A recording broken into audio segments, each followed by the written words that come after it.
Bonjour à tous et bonjour à toutes et bienvenue dans cette deuxième vidéo. Si vous avez raté la première, n'oubliez pas d'aller la voir, c'est vraiment intéressant de les prendre dans l'ordre. Alors aujourd'hui avec Christian, Christian va vous parler toujours du SIBO, mais comment est-ce qu'on peut mettre en évidence par la clinique et par les analyses cette problématique. Bonjour Christian, je te laisse commencer. Bonjour Cédric. Alors effectivement, comme tu l'as dit, on est sur la deuxième vidéo de prérequis, donc pensez bien à d'abord regarder la première hein, pour bien comprendre la deuxième. Et là, on va vraiment s'attarder justement à la mise en évidence du SIBO et des différentes configurations hein, dont on a parlé lors de la première vidéo, hein, configuration hydrogène, méthane, hydrogène sulfureux. Alors tout d'abord, faire un petit rappel hein, sur les événements qui sont proposés, puisque ces vidéos sont en fait des prérequis pour les journées formation et les soirées table ronde qui auront Mmh. lieu, dès, janvier 2025, hein. Donc il y aura une première date, on commence par, la Belgique, en janvier et puis après on enchaîne donc, en France et donc, voilà, je vous invite à venir et aux journées et aux soirées.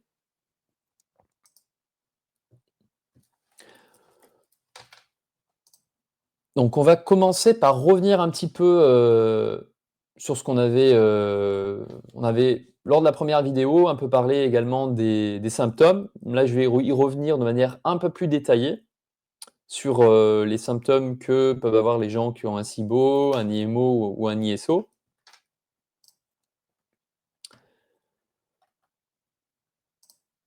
Donc concernant le, SIBO hydrogène, on avait dit effectivement que les principaux symptômes étaient donc des ballonnements, des gaz, éventuellement des troubles du transit, ça peut être de la constipation et ou des diarrhées, ou pas de troubles du transit, hein, ça arrive aussi.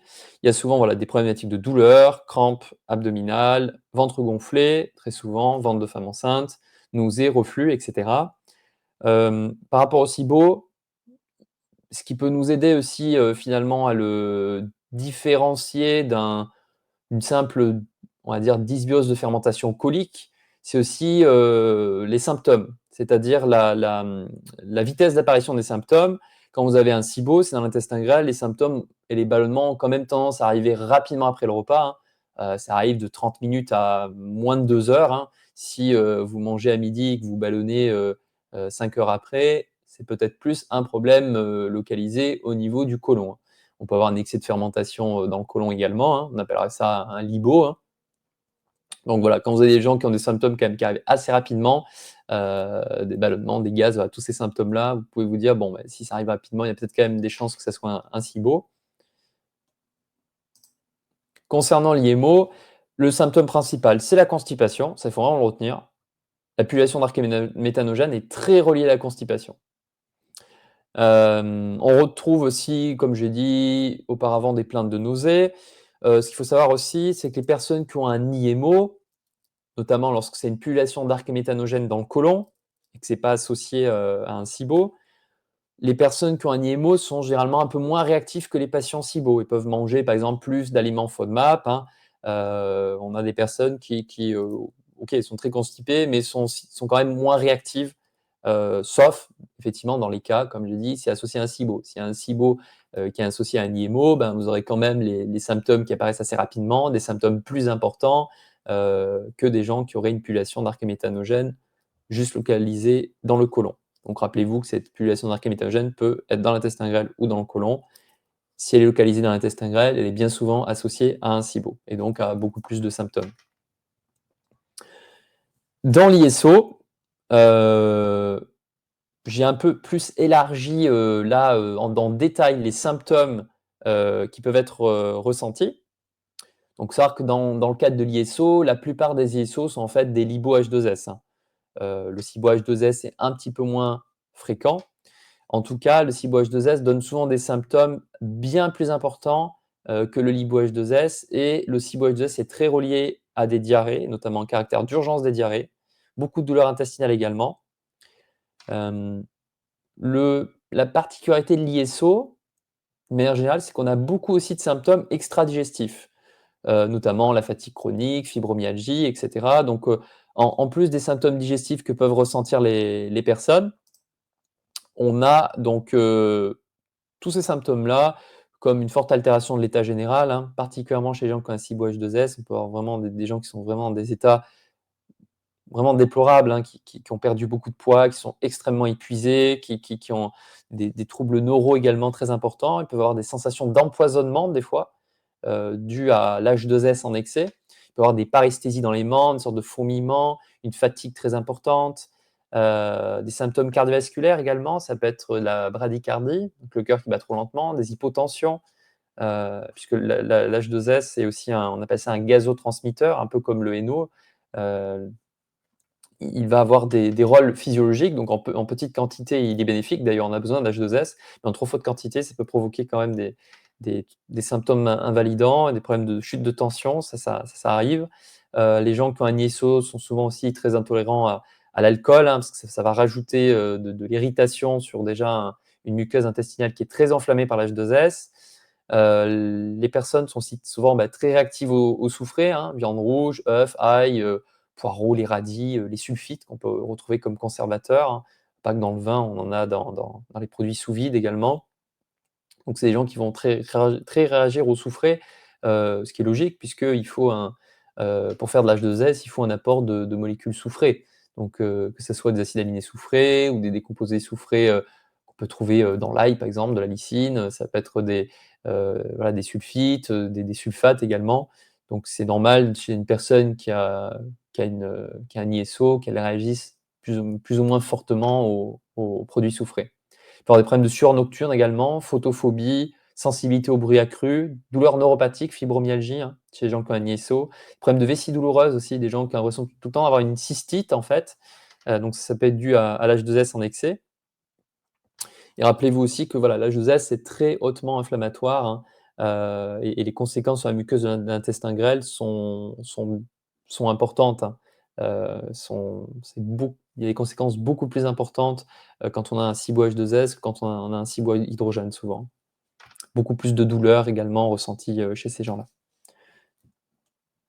Bon, on voit déjà que sur les symptômes, on peut déjà un petit peu des fois s'orienter sur des configurations. Bien évidemment, quand la personne combine plusieurs configurations, c'est là où ça commence à être un petit peu plus compliqué puisque, dans ce cas-là, si la personne a un IMO à cibohydrogène, qu'est-ce qui se passe? Il y a plutôt une alternance constipation-diarrhée, possiblement, ou plus des diarrhées, plus de la constipation.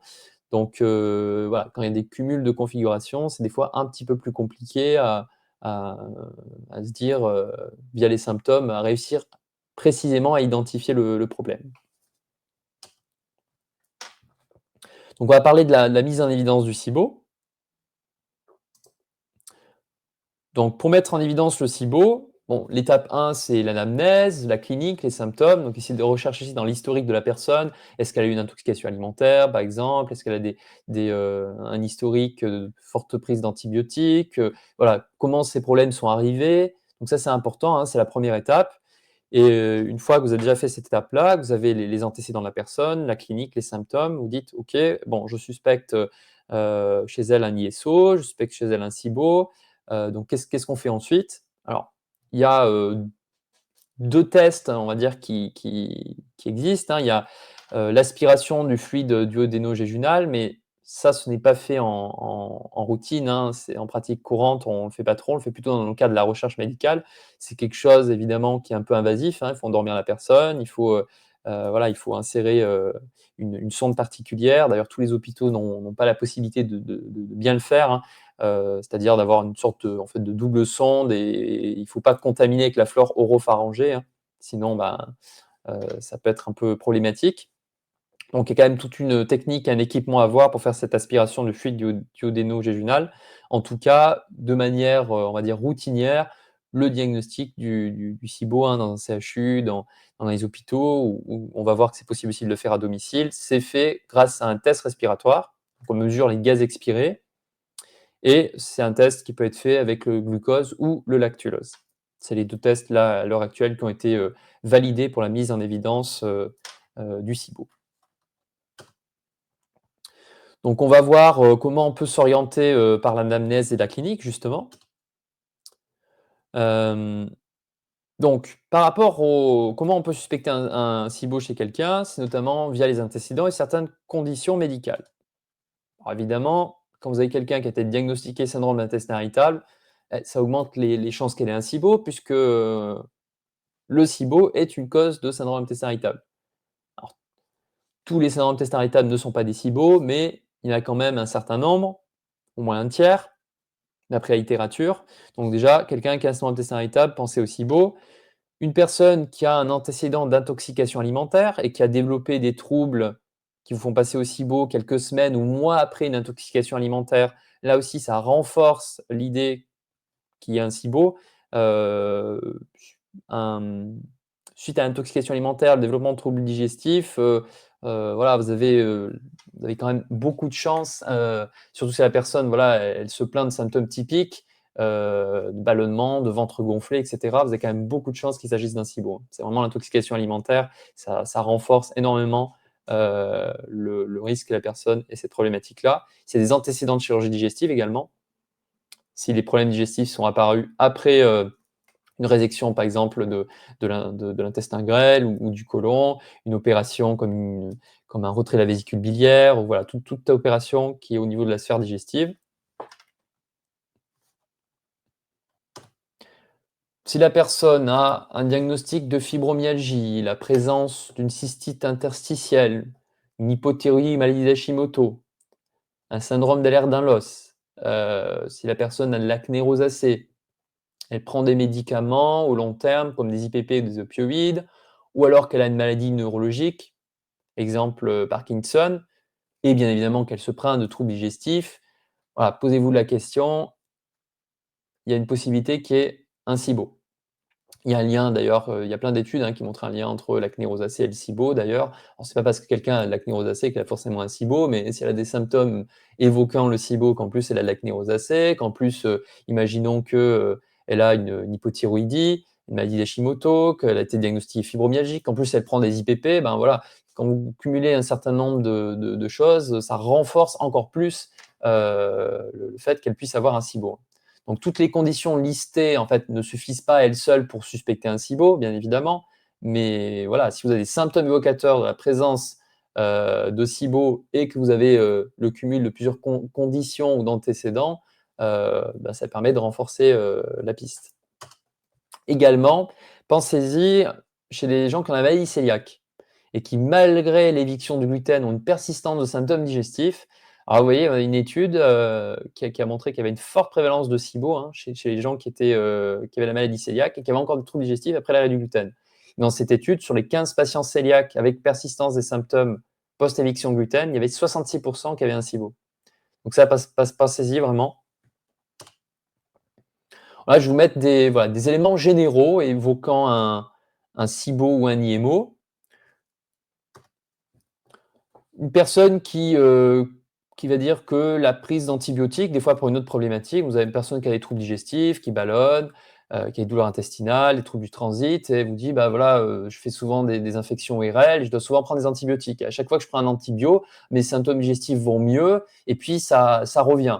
Donc déjà, voilà, si vous avez des symptômes digestifs soulagés par la prise d'antibiotiques, à chaque fois, il y a peut-être une histoire de population bactérienne derrière. La personne qui se plaint que quand elle prend des probiotiques ou des prébiotiques, donc probiotiques sont les bactéries et les prébiotiques, ce sont la nourriture des bactéries, si vous voulez, donc ce sont des fibres. Donc quand elle prend des probiotiques ou des prébiotiques, ça aggrave les symptômes. Là aussi, ça renforce l'idée, peut-être, possibilité qu'il y ait un SIBO. Alors attention, parce que ça, j'ai bien mis en orange et la prise de la plupart, j'ai bien mis parce qu'il y a des probiotiques, il y a des souches qui ont été validées pour le SIBO ou pour l'IMO et qui sont très utiles et qui aident les gens justement par exemple, il y a des souches de probiotiques qui aident à diminuer le méthane, il y a des souches de probiotiques qui vont aider sur certains symptômes, voire il y a des souches probiotiques qui peuvent avoir des effets prokinétiques. Donc attention à cette idée qu'on ne pourrait pas utiliser les probiotiques dans le cadre du SIBO. C'est juste que quand on utilise souvent des mélanges de souches et des souches non adaptées, oui, on a souvent une aggravation des symptômes. Alors quand on les sélectionne bien, via les publications, on arrive au contraire à pouvoir aider les gens. Mais voilà, de manière générale, quelqu'un qui prend des probiotiques et des prébiotiques qui a une aggravation de ses symptômes et qui est soulagé par les antibiotiques, voilà, il y a des chances que ça puisse être un SIBO. Pareil, la personne vous dit quand je mange plus de fibres, ça aggrave ma constipation. peut paraître pas logique. On vous dit, si vous êtes constipé, vous mangez pas assez de fibres. Et on vous conseille souvent de manger plus de fibres pour aider la constipation. Si vous avez un IMO, plus de fibres, plus de fermentation, plus d'hydrogène, potentiellement plus de méthane. Donc, vous pouvez avoir une aggravation de la constipation par la consommation de fibres. Quand vous avez les ballonnements, les gènes digestifs qui arrivent rapidement après les repas aussi, le fait que ça arrive rapidement, vous pouvez penser que ça se situe dans l'intestin grêle. Une personne qui vous dit « quand je mange sain, ça aggrave les symptômes », quand je mange des fruits, des légumes, des légumineuses, en gros, quand je mange des FODMAP, j'ai encore plus de symptômes. Le ventre de femme enceinte aussi, ça, ce côté-là, ventre de femme enceinte, ventre qui gonfle, et surtout rapidement après l'ingestion de nourriture, ça oriente aussi vers un SIBO. Quand on a des ballonnements très importants, des symptômes permanents, puisqu'on ont tendance à augmenter au fil de la journée, on les voit beaucoup chez les gens qui ont des SIBO. Des fois, ils se lèvent le matin, on s'attend déjà le ventre gonflé, mais des fois ça va, et puis ils commencent à manger, ça commence à s'empirer, et après chaque repas, et le soir c'est encore pire, dans le ventre encore plus gonflé, encore plus de symptômes. On a des fois cet effet aussi de gradation. Alors, encore une fois, ce sont des éléments qui permettent de renforcer, hein. Tout le monde, même avec un IMO, ne va pas avoir forcément la constipation aggravée par les fibres. Il y a le ventre de femme enceinte n'est pas 100 % du temps présent, mais voilà, ce sont des choses qui vous renforcent, qui permettent de vous orienter et de vous dire, si j'ai ça, plus ça, plus ça, plus ça, OK, j'ai beaucoup d'éléments, je suspecte fortement un SIBO, donc je vais orienter ma patiente et lui dire: «Il faudrait vraiment que vous fassiez un test respiratoire, parce qu'au vu de tous ces éléments-là, il y a des chances que vous ayez un SIBO».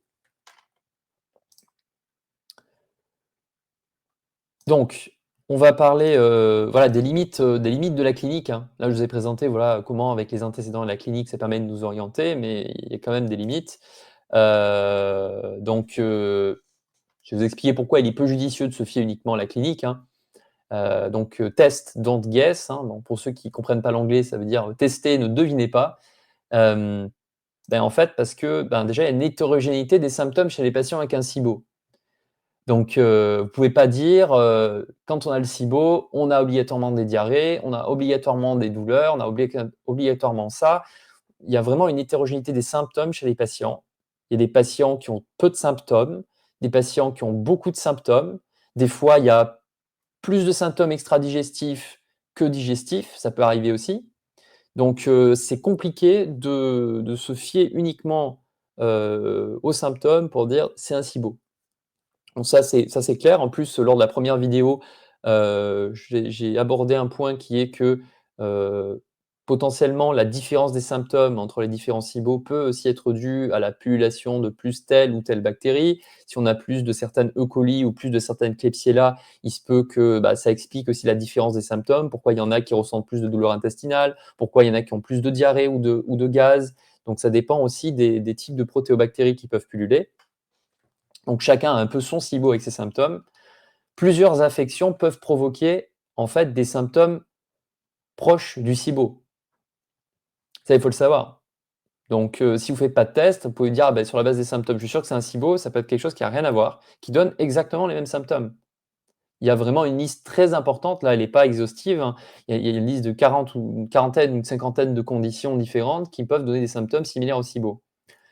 D'ailleurs, dans les affections que je mentionne ici, certaines peuvent amener au développement d'un SIBO dans certains cas, mais les symptômes provoqués par l'infection en elle-même peuvent donner des symptômes similaires au SIBO. Je vais vous donner un exemple. Si vous avez un SIFO, ça n'amène pas forcément systématiquement au développement d'un SIBO, mais ça peut vous donner des symptômes similaires au SIBO. Par contre, si je prends le syndrome d'activation mastocytaire, surtout s'il est important, ça peut vous donner des symptômes similaires au SIBO, mais aussi, quand il est important, ce syndrome d'activation mastocytaire, ça peut perturber beaucoup la physiologie digestive et vous amener au développement d'un SIBO. Donc des fois, c'est pour ça que quand on se débarrasse du SIBO, on peut des fois avoir des persistances de symptômes et elles sont dues en fait à la cause qui est toujours là et ça peut faire que malgré un test respiratoire négatif, vous avez la personne qui se plaint encore de vos troubles. Et là, des fois, vous vous sentez bien embêté, vous dites: «Bah oui, il n'y a plus de SIBO pourtant, pourquoi elle a encore les mêmes symptômes ?»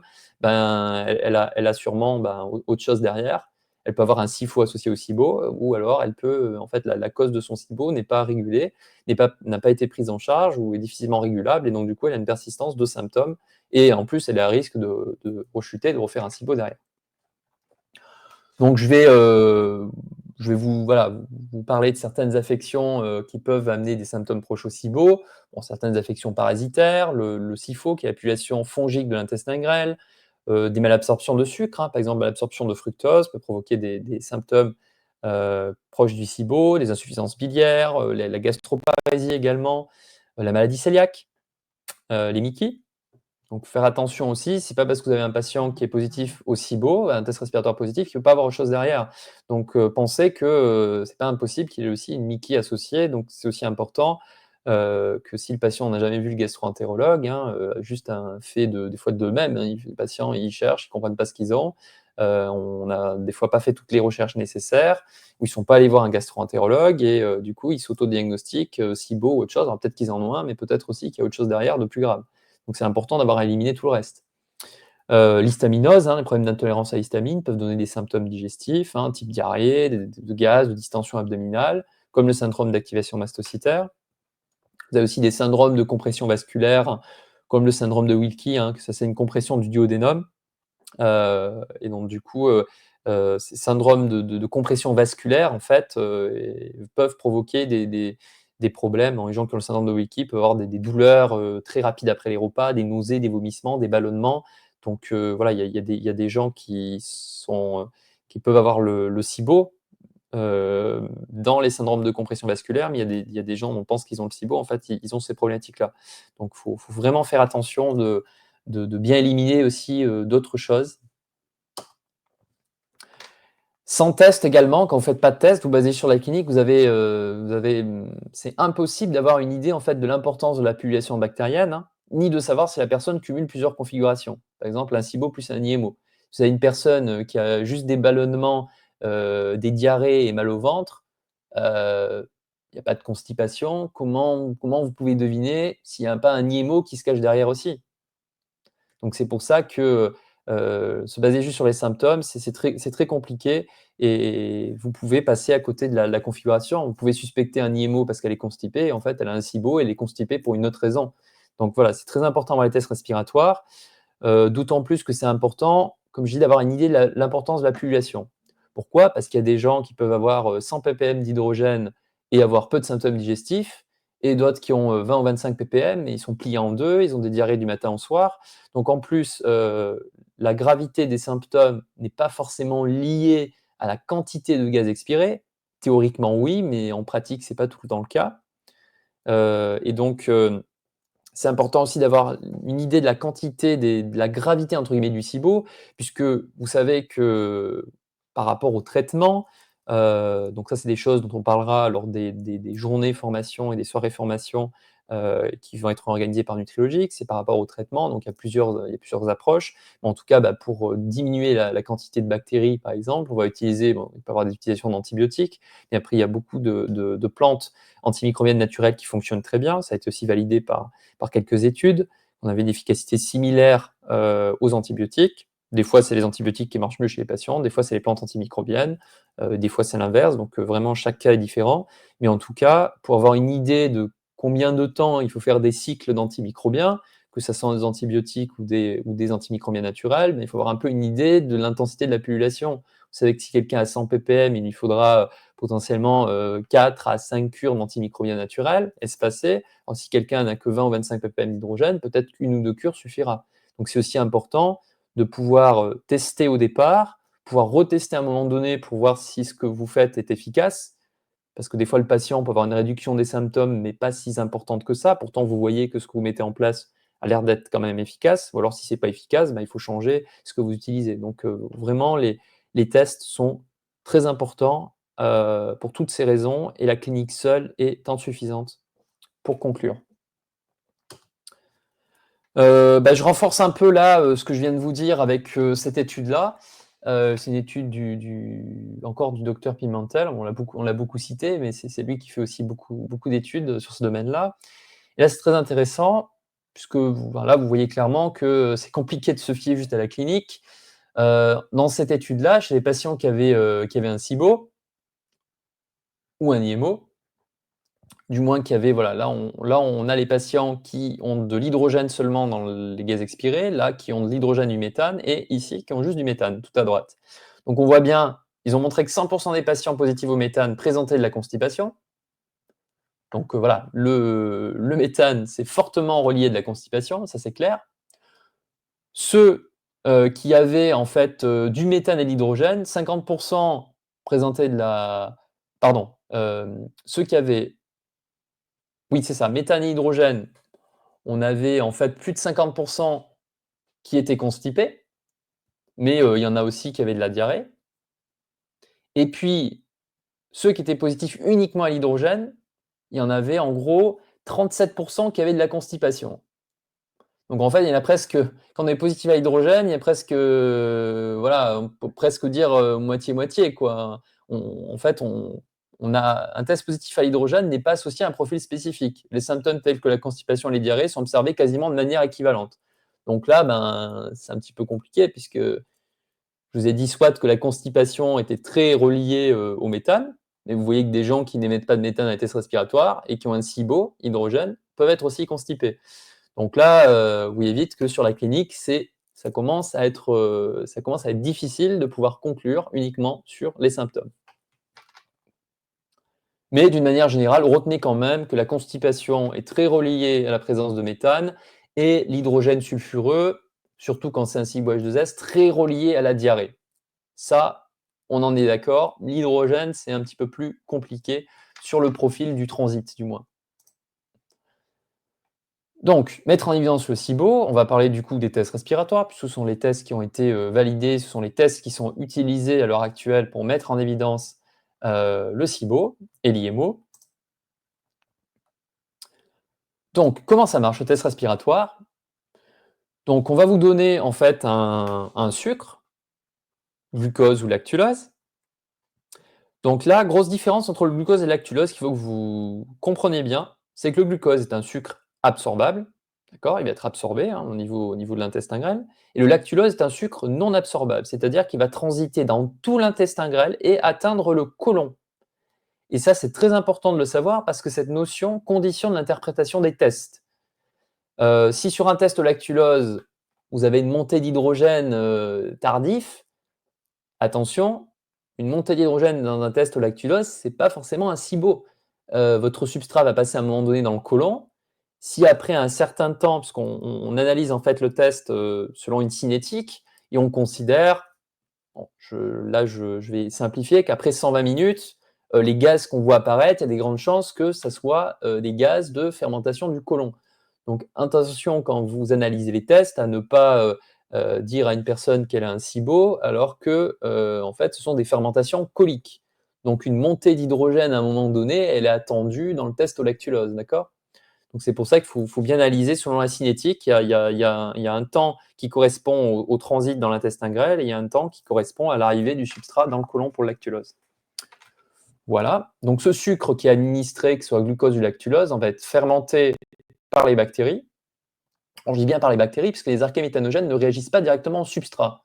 Elles ne vont pas fermenter directement le substrat qu'on donne. Elles vont utiliser l'hydrogène produit par les bactéries. D'accord? Pour faire le méthane. Donc ça, c'est important. Les méthanogènes ne réagissent pas directement au substrat donné. C'est parce qu'il y a des bactéries qui l'utilisent et qui produisent de l'hydrogène que derrière, il y a du méthane. Donc on va mesurer les gaz émis, hydrogène, méthane, qui passent dans le sang en fait. Ils sont au niveau digestif, ils vont passer dans le sang et une fois dans le sang, ils vont être retrouvés dans l'air expiré, parce que tous les gaz du sang vont être éliminés par les poumons dans l'air expiré, d'accord? Donc le CO2 est aussi mesuré, on parle de 3 gaz, il y a l'hydrogène, le méthane. Je reviendrai après sur l'hydrogène sulfureux qui à l'heure actuelle, à la date là où on fait la vidéo, c'est pas encore dosé en France par des laboratoires ni dans des CHU, et cetera, mais ça va venir assez rapidement en tout cas. Mais sinon, voilà, il faut que dans les résultats, qu'il y ait toujours les 3 gaz qui sont l'hydrogène, le méthane et le CO2. Alors le CO2, en fait, lui, il est mesuré, il sert de contrôle. Ça sert à vérifier l'intégrité du tube de prélèvement, si vous voulez, que le patient a bien soufflé, parce que le CO2 doit être supérieur à 1,5%. Si on ne détecte pas de CO2, c'est à 0%, bah, c'est qu'a priori, le patient n'a pas bien soufflé ou le tube est cassé, puisque quand vous soufflez, bah, vous expirez du CO2, et donc du coup, ça nous sert vraiment de marqueur de contrôle. Si vous n'avez pas le CO2, bah, c'est embêtant. Bon, normalement, tous les laboratoires le vérifient, même si vous ne donnent pas la donnée, ils vérifient que le CO2 est OK, mais c'est quand même bien d'avoir, lors des résultats des tests, c'est important d'avoir le CO2. Ça vous permet, vous, de valider que il y a bien eu, le patient a bien soufflé dans le tube ou que le tube est intact. Parce que c'est des tests qu'on peut faire à domicile, hein. Quand je parle de tube intact, c'est que lors du transport, il n'a pas été cassé, par exemple. Pour le lactulose, on effectue, comme pour le glucose, 10 mesures. Pour le lactulose, on va jusqu'à 180 minutes, c'est-à-dire 3 heures de test. Ça, c'est important. Un test au lactulose ne doit pas durer que 120 minutes, hein. Alors, autant pour le glucose, on s'arrête à 120 minutes, pour la raison qui est que le glucose est un sucre absorbable. Donc, on n'a pas nécessairement besoin d'aller au-delà de 120 minutes. Donc, c'est pour ça que la plupart des tests au glucose, c'est 120 minutes. Et le test au lactulose doit durer absolument 180 minutes. D'accord? Ça, c'est très important. Un test au lactulose qui dure que 120 minutes, c'est pas bon. Il est incomplet et l'interprétation risque d'être potentiellement fausse ou difficile. Ensuite, ces gaz, en fait, si vous voulez, ils vont être mesurés, hein, par un appareil. Donc, ce sont des analyseurs de gaz. Les plus connus, c'est Quintron. On a aussi d'autres appareils de mesure comme Laborie, voilà. Mais voilà, ceux qui sont le plus présents sur le marché, c'est vraiment les appareils Quintron. Et donc, grâce à l'analyse on va faire l'analyse de ces différents gaz et on vous donne une courbe, hein, avec les différents temps de mesure. Vous avez les 10 mesures ici. On vous donne l'hydrogène, le méthane et puis le CO2. Donc, vous avez des courbes, hein, comme ça qui vous permettent, voilà, d'interpréter les gaz expirés. Il y a possibilité de réaliser des tests respiratoires à domicile, hein, faut savoir, hein, sans ordonnance. Il y a des laboratoires, hein, comme Cibola, mais c'est un laboratoire allemand, comme Ibiot en France. Voilà, vous avez d'autres aussi laboratoires, des laboratoires qui d'ailleurs vont se mettre bientôt à proposer ici des tests respiratoires. Donc, il y a une possibilité, en tout cas, sachez, d'avoir des laboratoires qui envoient des tests pour le patient à domicile, que ce soit au glucose ou au lactulose. Certains laboratoires ne proposent que le lactulose, d'ailleurs. Vous comprendrez pourquoi après on a tendance à privilégier le lactulose, notamment les Américains. En France, c'est un petit peu différent, mais en tout cas, les Américains préconisent plutôt un premier test au lactulose plutôt qu'au glucose. Donc là, c'est un petit zoom sur le test TrioSmart. Alors, je vous en parle quand même si à l'heure actuelle, il n'est pas disponible en France, il est uniquement disponible aux USA et en Australie. C'est un test donc du coup qui a été développé, qui mesure l'hydrogène, le méthane et l'hydrogène sulfureux, ce fameux hydrogène sulfureux. Et donc bon, pour l'instant, on n'a pas accès à ce test-là en France. Un développement de la mesure de l'H2S dans les prochaines années, hein, qui est prévu, hein. Ça va peut-être arriver en 2025-2026. Alors bien sûr, là, il y a peut-être une question qui se pose pour les personnes qui regardent la vidéo, c'est alors comment on fait pour mettre en évidence un ISO, une configuration H2S, si on ne dose pas l'H2S dans le test respiratoire et qu'on n'a que l'hydrogène et le méthane? Bon, on laisse cette question de côté, puisque je vais y répondre un petit peu plus tard. En tout cas, c'est bien de se la poser, et vous verrez qu'il y a quand même des solutions pour aider à s'orienter de manière beaucoup plus précise sur cette ISO. Donc, on va parler du choix du substrat. Vous verrez qu'il y a clairement, il y a un grand débat là-dessus. Il y a aussi un débat, il y a aussi des débats qui sont un peu en fonction des pays, c'est-à-dire que on voit très bien que en France, on a peut-être un peu de retard sur certaines choses. Et les Américains sont beaucoup plus en avance sur nous. D'ailleurs, quand vous regardez les études sur le SIBO, vous verrez que c'est pas des études qui sont faites en France. Toutes les grandes études, toutes les grandes données viennent des États-Unis. Donc, aux États-Unis, ils ont une expertise et une connaissance que nous, on n'a pas en France sur cette problématique-là, clairement. Et il y a des choses qui ont été décidées en France qui ne suivent pas forcément les recommandations qui sont des recommandations, des consensus américains ou autres. Pourquoi est-ce qu'il y a une histoire de chauvinisme et en France, on ne veut pas faire comme les autres ou on n'a pas envie de faire comme les Américains alors pour certaines choses, c'est peut-être pas plus mal, hein, est-ce que on n'a peut-être pas envie de manger comme les Américains au Mac de tous les jours. Donc il y a des choses qui peuvent être bien de ne pas prendre peut-être de là-bas, mais en tout cas, c'est aussi important de savoir écouter les autres. Et tant pis si nous, on est en retard, qu'il y a des pays qui sont plus en avance, mais on devrait s'inspirer de ce qui est fait ailleurs, en fait. Donc, clairement, il y a, voilà, il y a un débat qui est quand même, ouvert, hein, mais il y a des gens qui se sont fermés en ayant décidé que le débat doit être fermé et que c'est comme ça. Pas du tout. Il y a encore beaucoup de recherches là-dessus. Il y a peu de choses qui sont figées et vous verrez qu'il y a des manières d'interpréter et des manières de considérer les choses euh, qui, euh, qui sont importantes à prendre en compte, hein. S'il y a des différences ou s'il y a comment dire, des divergences sur certaines choses, c'est pas pour rien. Et c'est important de connaître aussi les limites des tests et surtout de savoir faire appel à sa réflexion et son sens critique. En tout cas, quand vous choisissez un substrat, vous pouvez choisir le substrat selon différents critères. Il y en a qui vous diront, on choisit le substrat selon le critère de sensibilité et de spécificité du test. Donc, qu'est-ce que c'est que la sensibilité? En gros, la sensibilité, ça indique si vous avez été correctement diagnostiqué comme étant atteint de la maladie. Donc, si vous avez une bonne sensibilité, vous avez plus de vrais positifs. Et la spécificité d'un test, ça indique si on a correctement constaté que vous n'étiez pas atteint de la maladie. En gros, une bonne spécificité, c'est moins de faux positifs. Donc, des fois, il y a des choix qui disent « Ah ouais, mais moi, je ne veux pas qu'il y ait de faux positifs. Du coup, j'ai envie que le test soit très spécifique. » Mais le test peut être aussi moins sensible, du coup. Là, vous voyez que pour le glucose, on a une sensibilité de 58%, pour le lactulose de 42%. Bon, on n'a pas une différence non plus majeure, mais elle est quand même là. Et pour la spécificité, ben, le glucose est lui aussi un petit peu plus spécifique, à 83%, par rapport au lactulose à 70%.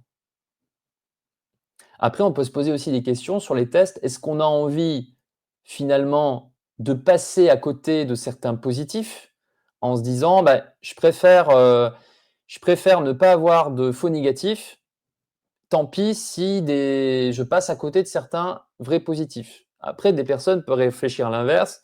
Je préfère un test qui va vraiment me montrer plus de vrais positifs, même si j'ai un peu de faux positifs, tant pis, mais j'ai vraiment envie de détecter tout le monde et le plus de personnes possible. Donc, honnêtement, il y a quand même beaucoup de personnes dans le monde du SIBO, on a des experts qui sont quand même d'accord de dire que le critère de sensibilité et de spécificité seul n'est pas un argument suffisant pour prendre une décision sur le bon test à donner. Ce n'est pas le seul argument à considérer. Vous verrez que le choix entre le glucose et le lactulose dépend de plusieurs facteurs. Il y a une réflexion à avoir dès le départ. Quand vous avez un patient, de vous dire est-ce que je donne plutôt le glucose, est-ce que je donne plutôt le lactulose. Donc, il y a des critères de sélection selon les caractéristiques en fait, de chaque substrat, selon ses avantages et ses limites. Et là, on commence à rentrer sur quelque chose de plus intéressant et de plus intelligent et de mieux à considérer, surtout en pratique. Donc, le glucose, il faut savoir que c'est un glucide simple. Il est quand même considéré comme rapidement absorbé dans la partie proximale du grêle. Donc, la partie proximale, c'est la première partie. La partie distale, c'est la fin. Donc, la partie proximale, on pourrait dire que c'est le duodénum, le début du jéjunum. Voilà. Alors, ça, c'est vrai que la capacité d'absorption du glucose varie en fonction des individus. Vous avez des individus, notamment ceux qui mangent beaucoup de sucre, qui ont une capacité d'absorption du glucose qui est bien plus importante que quelqu'un qui serait sous régime cétogène, qui mange très peu de glucides. Donc, le fait de donner du glucose à quelqu'un qui a l'habitude de manger des glucides et du sucre, il va l'absorber mieux, on va dire, et plus rapidement que quelqu'un qui en mange très peu. Ça, on le sait. Il y a une différence, ça a été publié, une différence dans la capacité d'absorption du glucose en fonction des individus. Et donc, le problème du test au glucose, ça c'est une affirmation qui peut être discutable, mais globalement, quand on fait les tests ou quand on a l'expérience de ces tests, on voit qu'elle est quand même vérifiée. C'est que le glucose, en fait, pourrait ne pas être capable d'identifier un SIBO distal, c'est-à-dire à la fin de la test grêle. Évidemment, si votre glucose est absorbé en partie proximale, est très rapidement absorbé, que vous n'avez pas le glucose qui atteint le fin de la test grêle, si votre SIBO est légalisé un petit peu plus loin, vous ne verrez pas d'émission d'hydrogène, vous ne verrez pas de fermentation, vous allez dire non, il n'y a pas de SIBO, c'est juste que le glucose n'est pas arrivé jusqu'à la fin du grêle. Alors c'est discuté parce qu'il y a d'autres études qui montrent que chez certains, ça pourrait atteindre le côlon, Je dis bien chez certains, mais ça, encore une fois, ça dépend de la capacité individuelle d'absorption de glucose. Donc, l'affirmation que le test au glucose pourrait ne pas être capable d'identifier certains SIBO, et notamment des SIBO au niveau de la fin de l'intestin grêle, c'est quand même plutôt vrai. Non recommandé chez les personnes diabétiques. Bon, quand vous avez une personne diabétique, vous évitez de faire le test au glucose. À éviter ces suspicions de candidose. Bon, là aussi, c'est peut-être quelque chose à considérer, d'avaler une forte dose de glucose, voilà, de 50 ou 115 grammes de glucose. C'est pas forcément non plus une bonne idée si vous savez que la personne a une candidose. Bon, ça, c'est quand même à réfléchir avant de donner le test au glucose. Concernant la lactulose, il n'est pas absorbé et il va transiter dans tout l'intestin grêle et passer dans le côlon, ce qui veut dire qu'il permettrait de détecter un SIBO distal, puisqu'il va transiter dans tout l'intestin grêle et qu'il passe dans le côlon, on sait qu'il est passé partout, le lactulose. Et aussi, le fait qu'il passe dans le côlon, c'est que ça permet du coup éventuellement de diagnostiquer une pullulation de méthanogène dans le côlon. Si vous avez un IMO qui est uniquement localisé au niveau colique, il se peut qu'en donnant le glucose, s'il n'atteint pas le côlon, idem, vous disiez qu'il n'y a rien, vous ne voyez pas d'hydrogène, vous ne voyez pas de méthane.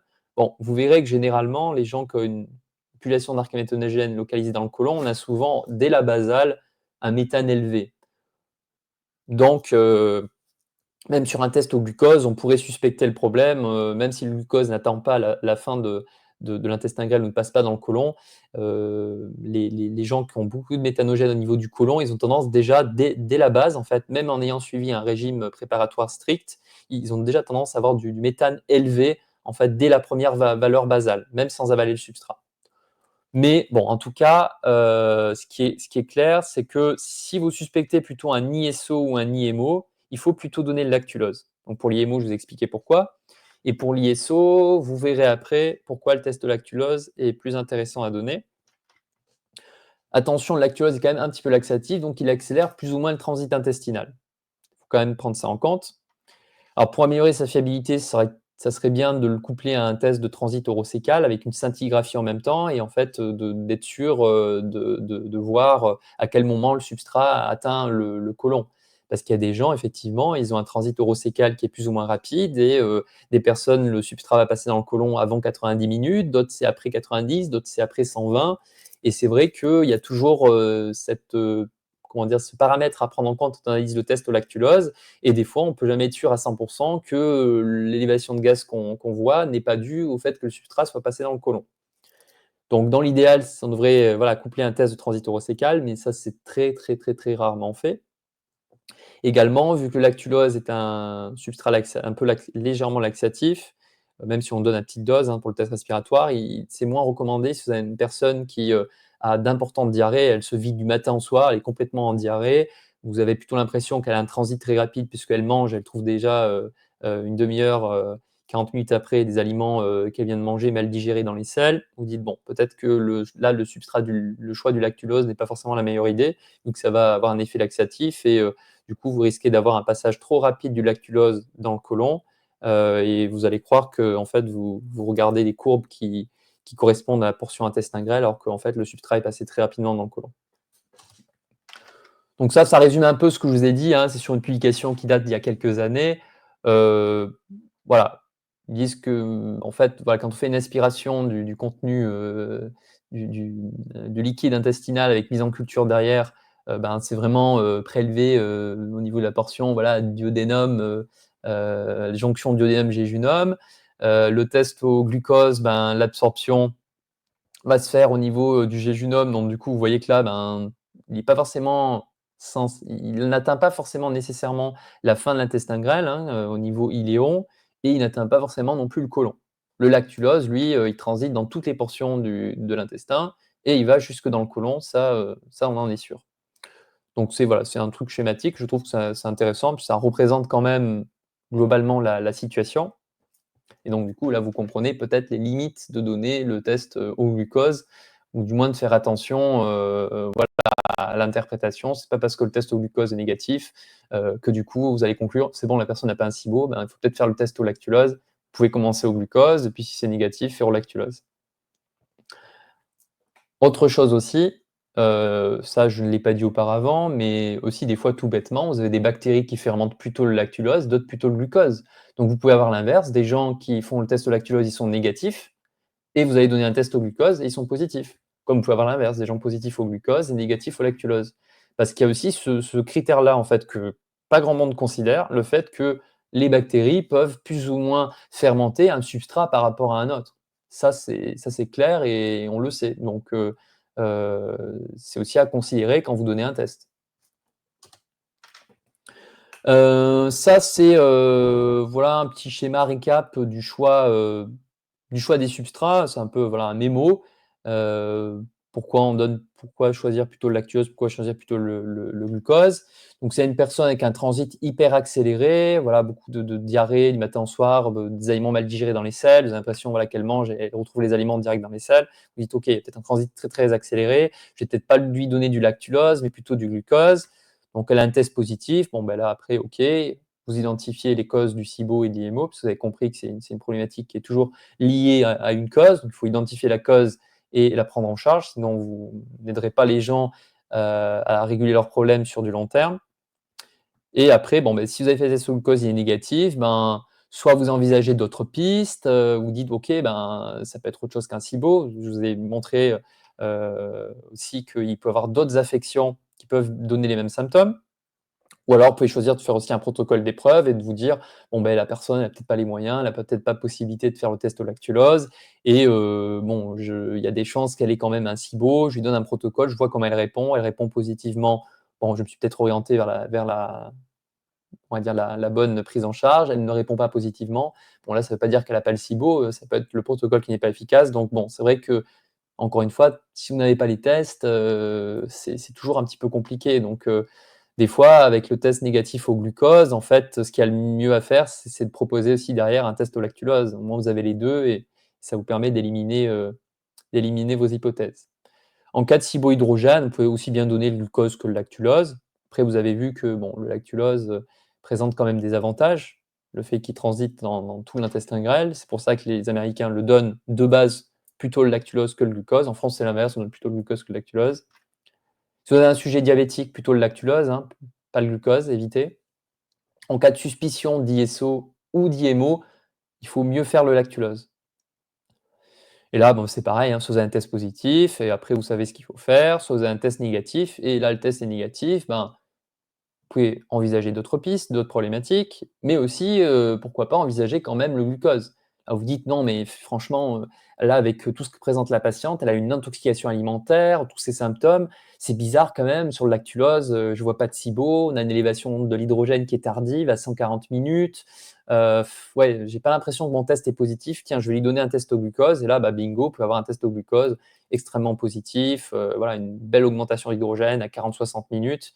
Donc, idem, si votre test au lactulose est négatif, pourquoi pas considérer faire un au glucose, hein. Voilà. Donc c'est un schéma récap qui je trouve, voilà, intéressant à garder en tête pour le choix du substrat et pour ce qu'on fait, si c'est négatif ou si c'est positif. Alors, je vais faire un petit zoom, alors il va être, non exhaustif et malheureusement incomplet, mais je vais quand même insister sur des choses importantes et surtout, ce qui est important à savoir, c'est qu'il y a beaucoup de consignes à respecter. Donc, ne donnez pas les tests respiratoires sans avoir été bien formé et informé sur toutes les consignes à respecter, puisque si les consignes, le préanalytique en fait, n'est pas bien respecté, vous ne pourrez pas interpréter le respiratoire, vous risquez d'avoir des choses complètement, incohérentes, des hyperfermentations parce que le régime n'a pas été bien suivi ou alors des tests négatifs, et c'est parce que, ben, la personne a eu une coloscopie juste avant et voilà, il y a des examens, médicaux ou des choses qui contre-indiquent la réalisation du test respiratoire. Donc c'est très important de bien avoir connaissance de toutes les consignes préanalytiques, de tout ce qu'il faut éviter, de tout ce qu'il faut faire pour que le test soit fiable. Il y a beaucoup aussi de débats que les tests sont pas fiables, mais la plupart du temps, s'ils sont pas fiables, c'est qu'ils sont mal analysés, les consignes préanalytiques sont mal respectées et du moment que vous respectez pas ce qu'il faut faire, ben oui, n'importe quel test, même le plus fiable du monde, si les consignes préanalytiques ne sont pas respectées et ben il vaut zéro. Il devient absolument plus fiable. Donc, le débat des tests devrait, à mon avis, surtout se faire aussi sur les consignes à respecter avant, et on se rendrait compte que finalement, ils sont bien plus fiables qu'on le pense si tout ce qui est à respecter est bien respecté. Donc, il y a une étape, on va dire, numéro 1. Il y a des choses à éviter 1 mois, 1 semaine et 48 heures avant le test. D'ailleurs, il y a certains compléments aux médicaments à stopper avant le test. Alors les médicaments, ça dépend lesquels. Si c'est un médicament, vital, pour le cœur ou autre, il y a des choses qui peuvent pas être stoppées, qui ne seront pas stoppées. Mais en tout cas, il y a certains médicaments, voilà, notamment des choses qui agissent, sur la motilité intestinale. Voilà, si vous prenez des antidiarrhéiques, par exemple, comme l'opéramide, des choses comme ça, et voilà, il y a des choses qui sont à retirer, avant le test. Il y a certains examens médicaux qui sont incompatibles aussi avec le test. Par exemple, 1 mois avant, il ne faut pas qu'il y ait eu de coloscopie, pas de prise d'antibiotiques, ou de plantes antimicrobiennes, d'huile essentielle, tout ça et tout, sauf en cas de retest. C'est différent. Quand vous faites un premier test, bah, vous voulez savoir si la personne a un SIBO. Donc, si elle vient de prendre des antibiotiques, c'est logique que ça n'a aucun sens de donner le test après. Par contre, si c'est un retest, c'est-à-dire c'est un second test après traitement, là, comme vous voulez évaluer l'efficacité de l'antibiothérapie ou des plantes, des huiles essentielles, de ce que vous avez utilisé, antimicrobiens naturels, là, oui, vous faites le retest assez rapidement après. Mais en tout cas, voilà, pour le premier test, s'il y a eu un antibio qui a été pris, il faut attendre au moins 1 mois. Pareil pour les plantes antimicrobiennes, pareil pour s'il y a eu une coloscopie, avec une préparation à la coloscopie, il faut attendre 1 mois avant de faire le test. 1 semaine avant le test, il faut stopper différents médicaments, comme les laxatifs, tout ce qui est charbon actif, voilà, des puratifs intestinaux. Il faut stopper les prébiotiques, fibres, et également les probiotiques. Donc si vous prenez des prébiotiques, voilà, du psyllium ou autre chose, voilà, il faut les arrêter. Les probiotiques également, sous toutes les formes, donc yaourt, kéfir, les produits lactofermentés, les probiotiques en complément. Voilà, il faut vraiment 1 semaine avant le test minimum, stopper tous ces trucs-là, d'accord? Heu, ouais, 1 semaine, c'est le minimum, hein. Si on 2 semaines avant, c'est encore mieux, hein, pour certains probiotiques. Même s'ils sont rapidement éliminés, certains restent un petit peu plus longtemps, hein. Donc voilà, comptez minimum 1 semaine avant toute source de probiotiques, hein. Donc les yaourts et tout ce qui est kéfir de lait, produits lactofermentés, ça en fait partie également. Il n'y a pas que les probiotiques en complément. D'accord? 48 heures avant le test, vous devez stopper certains médicaments qui peuvent agir, sur la motilité intestinale. Ça peut être les prokinétiques, d'accord? Mais aussi les antidiarrhéiques, comme j'ai parlé du loperamide par exemple. Alors normalement, on recommande de stopper les antiacides comme les IPP, si possible, mais c'est non obligatoire.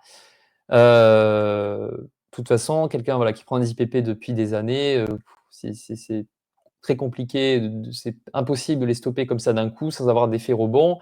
Donc voilà, clairement, si vous prenez des IPP depuis quelques jours, ou 1 semaine, il faut mieux les stopper 48 heures avant le test. Hem, mais voilà, c'est pas strictement obligatoire, c'est conseillé. On est revenu à un moment donné, on disait qu'il fallait absolument les arrêter. Maintenant, on dit que si possible, dans l'idéal, on les stoppe 48 heures avant, mais c'est pas possible, on les stoppe pas.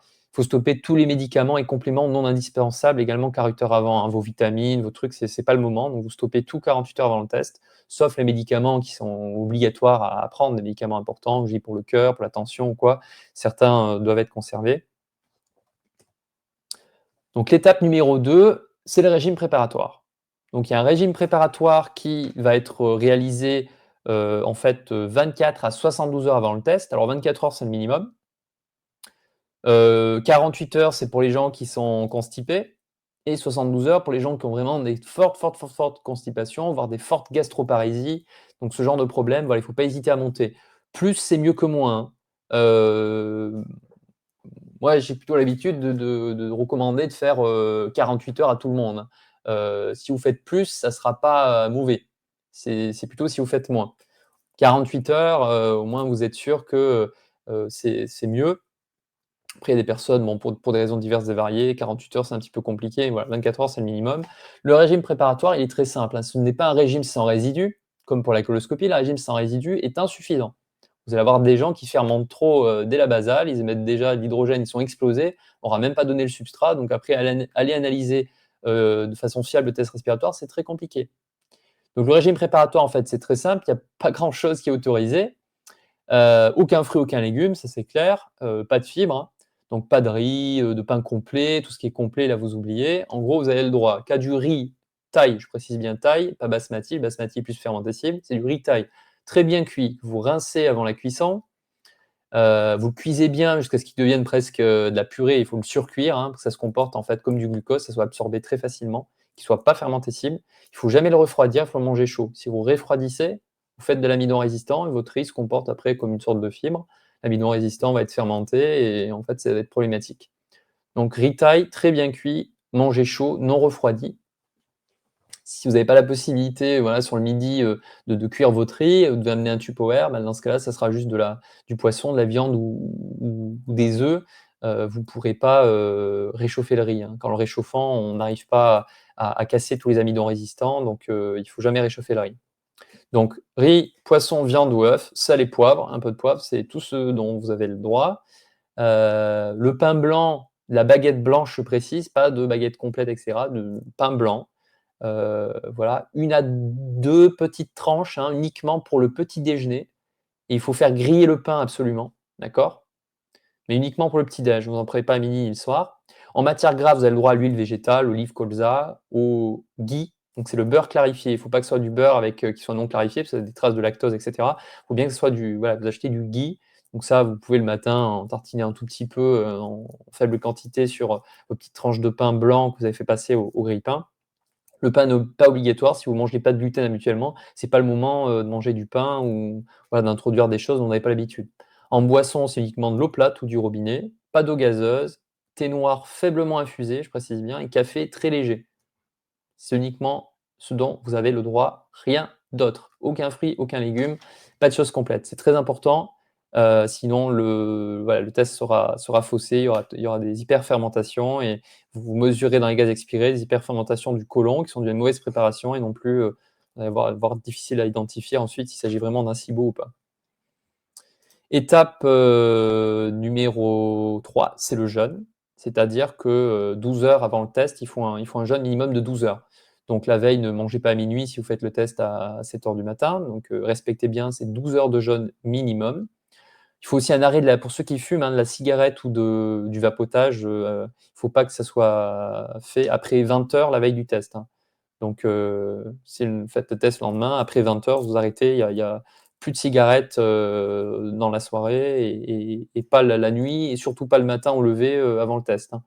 Le matin avant le test, on est à jeun, on ne prend rien d'autre que l'eau avec le substrat du test. On ne mange rien d'autre, on ne prend aucun complément, on diffère tout après le test respiratoire. C'est important ça. Donc l'étape 4, c'est le jour du test. Pas de sport, c'est pas le moment de se mettre à faire du sport, d'accord? Ça peut modifier les échanges respiratoires, donc surtout pas d'activité physique. Vous avez le droit de marcher, mais pas de jardinage, voilà, pas de sport. Position allongée interdite également. Vous pouvez pas rester allongé tout le temps et souffler, surtout allongé. Il faut être debout ou assis, ne restez pas allongé. Pas de parfum, de lotion, c'est pas le moment de se maquiller, de mettre des choses, parce qu'on va mesurer des gaz, il faut pas de produits volatiles. Pas de médicaments compléments avant la fin du test. Donc même si vous devez prendre un médicament important pour votre cœur ou quoi, vous attendez juste d'avoir fait le fin du test, vous différez la prise de tous les compléments, les médicaments. Il faut vraiment être à jeun, rien prendre. Il faut se lever 1 heure avant le test également. Donc c'est important de ne pas se lever tout de suite et de faire le test dans les 10 minutes, ça aussi. Il faut se lever minimum 1 heure avant. Et avant le test, c'est très important également de faire un brossage des dents. Alors, sans dentifrice, parce qu'il faudrait un dentifrice sans alcool, sans menthe, sans xylitol, sans plein de choses. Le mieux, c'est de se brosser les dents avec une brosse à dents propre, encore mieux. Se brosser les dents soit avec juste de l'eau, soit avec le bain de bouche, d'accord, qui vous servira ensuite à faire le bain de bouche avant le test. Des fois, je dis aux gens, on se brosse avec le bain de bouche, c'est très bien. Donc le bain de bouche, c'est de la chlorhexidine 0,05%, ça se trouve en unidose. Elle est sans alcool, sans menthe. Il faut vraiment qu'il y ait rien d'autre que la chlorhexidine. Donc la chlorhexidine 0,05% a été validée pour l'aseptisation buccale avant le test respiratoire. Ce qui est aussi possible de faire, c'est l'eau oxygénée, 10 volumes. Vous la diluez de moitié avec de l'eau et c'est possible aussi de se rincer la bouche avec. Donc l'aseptisation buccale avant les tests est très importante parce que vous avez une flore, chez certains en plus, une flore oropharyngée assez, on va dire, assez active et donc du coup, si vous ne faites pas de bain de bouche avant le test, vous risquez, pareil, quand vous avalez le substrat, d'avoir des fermentations buccales, en fait, et d'avoir des basales déjà explosées parce qu'il y a une fermentation, en fait, dans la bouche et c'est pas ce qu'on veut mesurer. Donc c'est validé comme étant important, dans les consensus, notamment nord-américains et cetera. Donc le bain de bouche est obligatoire avant le test. Voilà. Donc il faut le faire, 15 minutes avant le test et vous rincez bien à l'eau ensuite et après vous faites le test respiratoire. Pour l'instant, ça a été validé qu'un seul bain de bouche, hein, pas plusieurs. Là, à l'heure actuelle, ça pourra changer un jour, mais à l'heure actuelle, ce qui est validé dans les consensus, notamment nord-américains, c'est la réalisation d'un seul bain de bouche, 15 minutes avant le test respiratoire. Donc voilà, ce sont des consignes globales, mais qui sont importantes à connaître en tout cas. On va passer maintenant sur les critères d'analyse. Donc, comment on analyse ces tests-là?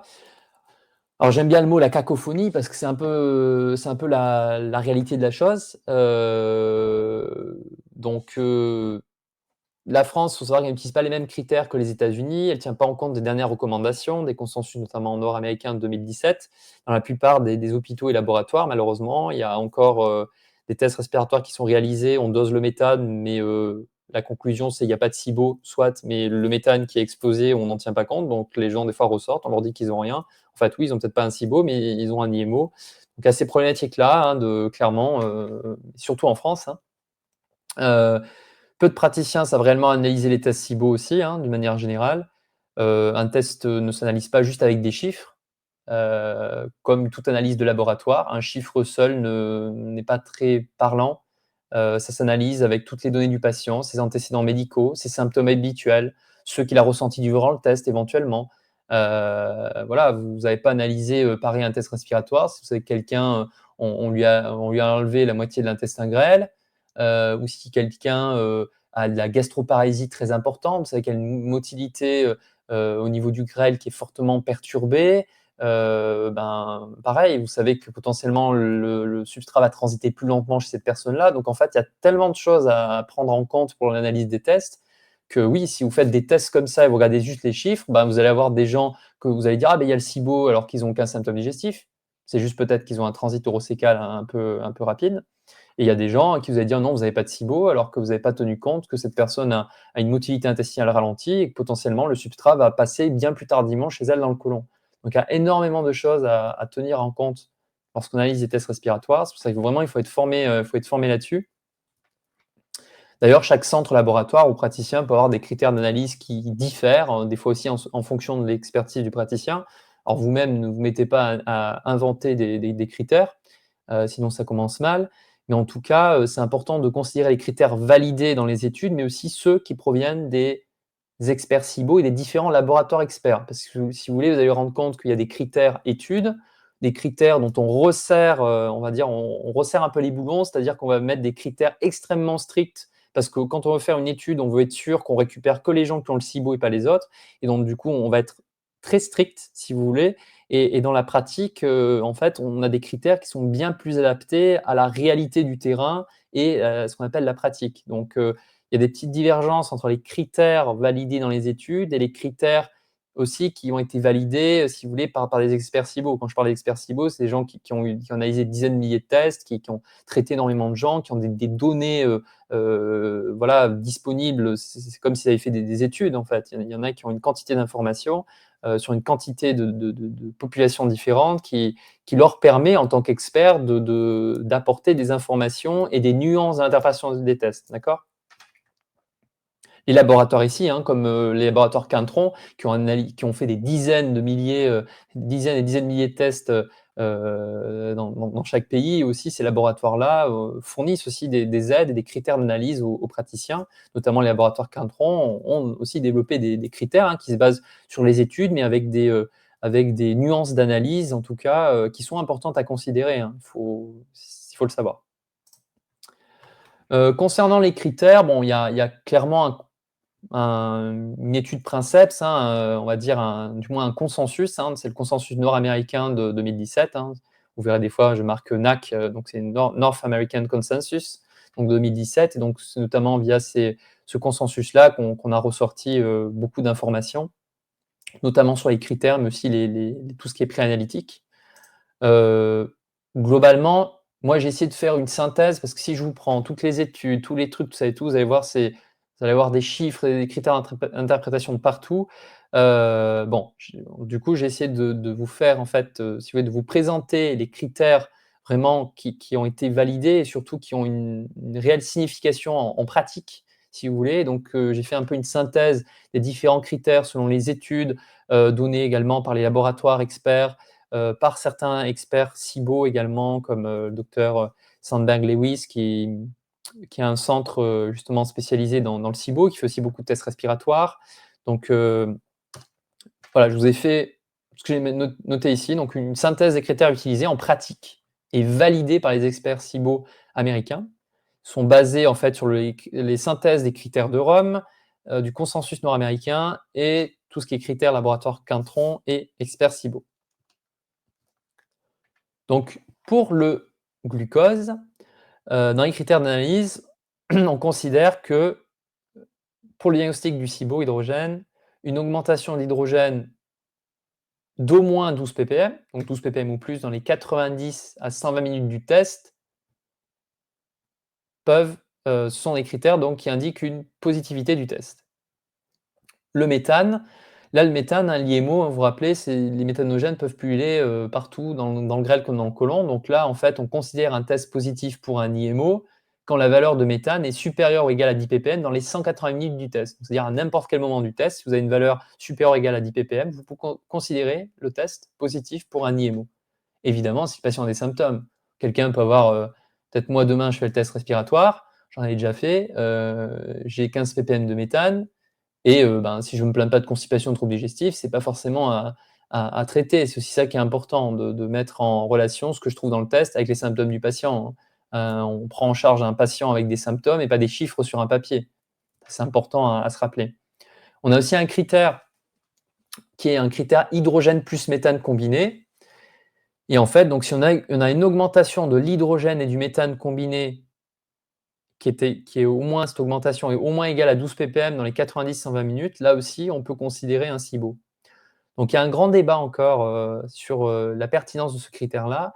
Et ce critère-là, en fait, est très pertinent. Pourquoi? Vous vous rappelez, je vous ai dit que les méthanogènes peuvent utiliser l'hydrogène pour faire du méthane.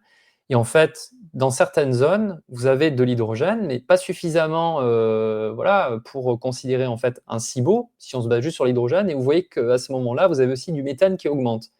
Et en fait, la présence de ces méthanogènes-là, en captant une partie de l'hydrogène, peut vous rendre un test SIBO négatif pour le SIBO, alors que s'il n'y avait pas ces méthanogènes-là, il aurait été positif, parce qu'il y a une partie de cet hydrogène en fait, qui est capté par les méthanogènes.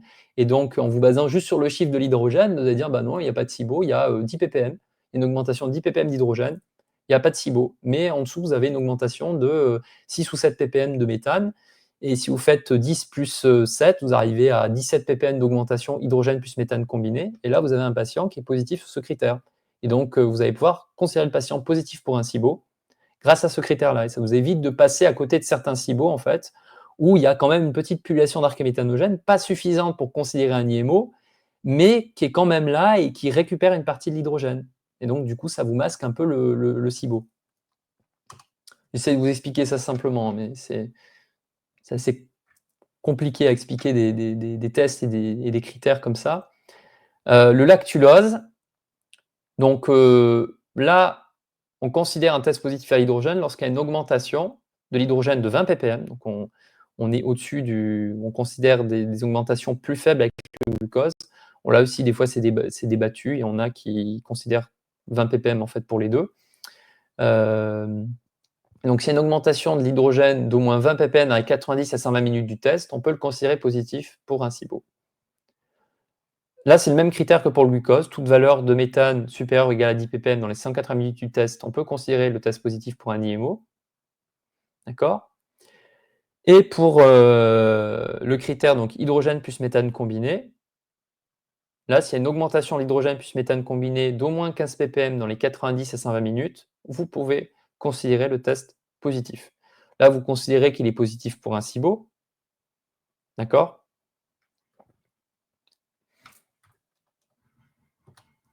Je vous ai pas parlé ici d'hydrogène sulfureux parce qu'on ne fait pas le test, je vous ai pas donné, mais voilà, sachez que l'hydrogène sulfureux, on considère un test positif pour un ISO s'il y a une valeur supérieure ou égale à 3 ppm d'hydrogène dans les 180 minutes du test. Donc pour les deux substrats, glucose ou lactulose, la mesure basale, c'est-à-dire la première mesure qu'on fait sans avaler le substrat, parce qu'en fait il y a une première mesure qui est faite comme ça à jeun, sans avaler le substrat, et ensuite on avale le substrat et on fait des mesures toutes les 20 minutes, par exemple pour le lactulose. En tout cas, la basale devrait être inférieure à 10 ppm.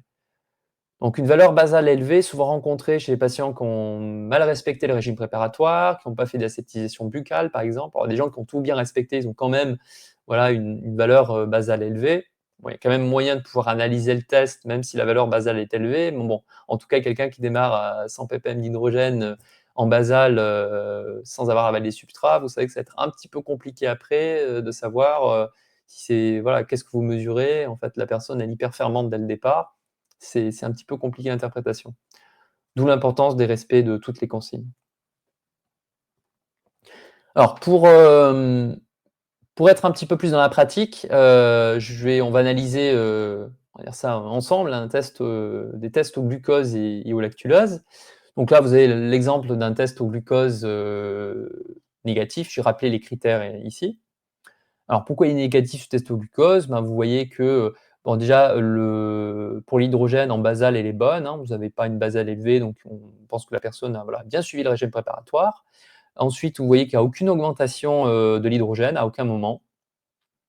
Pareil pour le méthane, hein, vous n'avez pas de méthane élevé, on a juste 1 ppm là, donc on n'a pas quelqu'un voilà, qui a 10 ppm ou plus de méthane, donc a priori pas d'IMO, pas de SIBO. Je vous ai mis ici en fait zone de transition côlon. Pourquoi? Je vous ai dit en fait qu'on analysait, je vous ai parlé de 90 à 120 minutes du test pour le SIBO. On sait que, notamment pour le lactulose, que le substrat à un moment donné va atteindre le côlon et donc du coup, ben, il y a des zones dont on sait qu'à partir d'un certain temps, il y a des possibilités que le substrat soit passé dans le côlon. Donc, dans les études, en fait, on se base sur 90 minutes et on dit qu'après 90 minutes, ce qu'on pourrait observer, c'est particulièrement valable pour le lactulose, pourrait être dû à des fermentations du côlon. Donc, en fait, toutes les valeurs avant 90 minutes, c'est l'intestin grêle et toutes les valeurs après 90 minutes, ça peut être le côlon. En sachant qu'il y a la zone de transition qui est entre 90 et 120 minutes, c'est-à-dire que c'est une zone dans laquelle il y a encore possibilité d'avoir le substrat dans l'intestin grêle. Et après 120 minutes, souvent on considère pour le test au lactulose que le substrat est passé dans le côlon. Il faut faire attention du coup de ne pas dire qu'il y a un SIBO alors qu'il s'agirait plutôt de fermentation colique. Alors, je vous ai dit que le glucose, généralement, n'atteint pas le côlon, mais parce qu'il est très régulièrement absorbé entièrement au niveau de l'intestin grêle et d'ailleurs avant les 90 minutes. Donc cette histoire de séparation, zone de transition entre 90 120 et après 120 on serait dans le côlon, globalement, moi tous les tests respiratoires au glucose que j'ai vus, même qui étaient prolongés à 180 minutes, quand on a des tests négatifs, voilà, même à 180 minutes, on ne voit jamais d'augmentation de l'hydrogène. Donc moi j'ai jamais forcément vu sur des tests au glucose des augmentations tardives en fait, à 140, 160, 180 minutes. Donc il y a quand même cette idée que, effectivement, sur les tests au glucose, le substrat serait absorbé avant dans l'intestin grêle et n'atteindrait pas le côlon. Donc cette histoire d'interprétation, zone de transition, et cetera pour le glucose, elle est un petit peu plus, on va dire, débattue. Disons que là, honnêtement, si vous avez un patient après 80 minutes à 100 minutes qui a une augmentation des gaz, en ayant ses antécédents, en ayant un peu identifié comment est son transit, est-ce que cette personne a une motilité ralentie, etc. Il y a voilà, on pourrait largement considérer un SIBO avec une augmentation des gaz à 100 minutes, hein, malgré qu'on soit dans la zone de transition, entre guillemets. Vous verrez globalement sur le glucose, souvent c'est soit le test est négatif, vous n'avez pas de gaz détecté, soit vous avez des gaz détectés et derrière il y a bien un SIBO. Le problème du lactulose, c'est comme je dis, comme il passe dans le côlon, il y aura de toute manière, tous les tests au lactulose, il y aura normalement une montée d'hydrogène ou une présence de méthane. Vous détecterez quelque chose à un moment donné parce que le substrat arrive dans le côlon. Le glucose, ben, c'est pas nécessairement le cas puisque le substrat est absorbé dans l'intestin grêle et n'atteint pas nécessairement le côlon. J'insiste, mais bon, c'est important d'avoir cette notion-là. Donc là, on a un test négatif, pas d'augmentation d'hydrogène, pas de présence de méthane, donc quelqu'un qui n'a ni SIBO ni IMO. Il peut avoir un ISO hein, éventuellement, puisqu'on ne dose pas l'H2S, à voir avec les symptômes. Là, on a exemple d'un test positif au glucose. Donc on a une personne bon, en basal, l'hydrogène est bon, d'accord, aucune augmentation de l'hydrogène. Donc là, si je m'arrête là, je me dis, bon, bah ok, elle n'a pas de SIBO, soit, peut-être. Par contre, on a un test, là, on voit bien qui est positif au méthane. On a déjà en basal, vous voyez la personne, avant même d'avaler le substrat, elle a un méthane élevé. Elle a bien respecté les consignes, ça je peux vous le dire. Donc cette basal élevé, en fait, c'est souvent le reflet d'une pullulation de méthanogène au niveau du côlon. On a ce genre de profil très souvent chez les gens qui ont un IMO, une basale élevée, donc qui peut rester d'ailleurs élevée tout le long du test, ou alors on peut avoir des augmentations aussi de méthane. Là, chez cette personne, on voit qu'on démarre à 32, ensuite on passe à, vous voyez là, 64, on a même là 37, 65, donc on a même une augmentation du méthane chez cette personne. Donc quand on a une méthane élevée en basal qui reste élevée tout le long du test, il y a plus de chances que ça soit un IMO, voilà, plutôt un problème de méthanogène dans le côlon. Mais quand on a comme ça des augmentations de méthane également durant le test, surtout, vous voyez là, c'est assez rapide sur les premières mesures, on peut suspecter quand même, tiens, si ce méthane augmente sur la zone de l'intestin grêle, est-ce qu'il n'y aurait pas un SIBO qui est caché derrière, en fait? Et on peut se poser la question, puisque s'il y a beaucoup de méthanogène, hein, vous voyez, je vous ai mis le schéma ici, s'il y a beaucoup de méthanogène, en fait, ils vont capter tout l'hydrogène. Donc vous avez un test qui est complètement négatif à l'hydrogène, vous dites qu'il n'y a pas de SIBO, mais en fait, la personne, vous pouvez lui refaire un test quelques mois après le protocole, vous voyez que le méthane a complètement chuté, voire même c'est normalisé ou abaissé, vous voyez de l'hydrogène apparaître. Alors vous vous dites, tiens, ben mince, la personne avait un IMO avant, elle a chopé un SIBO. Non, c'est juste qu'elle avait un SIBO et un IMO, mais comme il y avait beaucoup de méthanogène, elles ont récupéré tout le méthane, et du coup, le SIBO était masqué. En fait, vous ne voyez que le produit final, vous voyez le méthane. Si tout l'hydrogène est capté pour faire du méthane, vous ne verrez le méthane, vous ne verrez pas l'hydrogène. Et quand vous allez réduire la population de méthanogène, l'hydrogène peut se remettre à réaugmenter. On a ça régulièrement, des personnes qui sont positives au méthane, et sur le test d'après, ben, il n'y a plus le méthane positif, ou alors un petit peu, et c'est l'hydrogène qui, on voit maintenant, qui augmente. Donc là, pour vous donner l'idée des symptômes de ce patient-là, il avait des ballonnements, un transit lent avec des sensations de blocage dans le côlon, une digestion lourde, une gastroparésie. Donc là, ça fait appel à cette idée que le méthane ralentit tout, donc mauvaise vidange gastrique, digestion lourde, voilà, sensation de blocage. Donc finalement, ces symptômes correspondaient aussi plutôt bien à la positivité du test. Donc là, ce patient est positif pour un IMO puisqu'il a une valeur de méthane supérieure, largement supérieure à 10 ppm. Et on a même une augmentation de méthane qu'on voit dans certaines zones.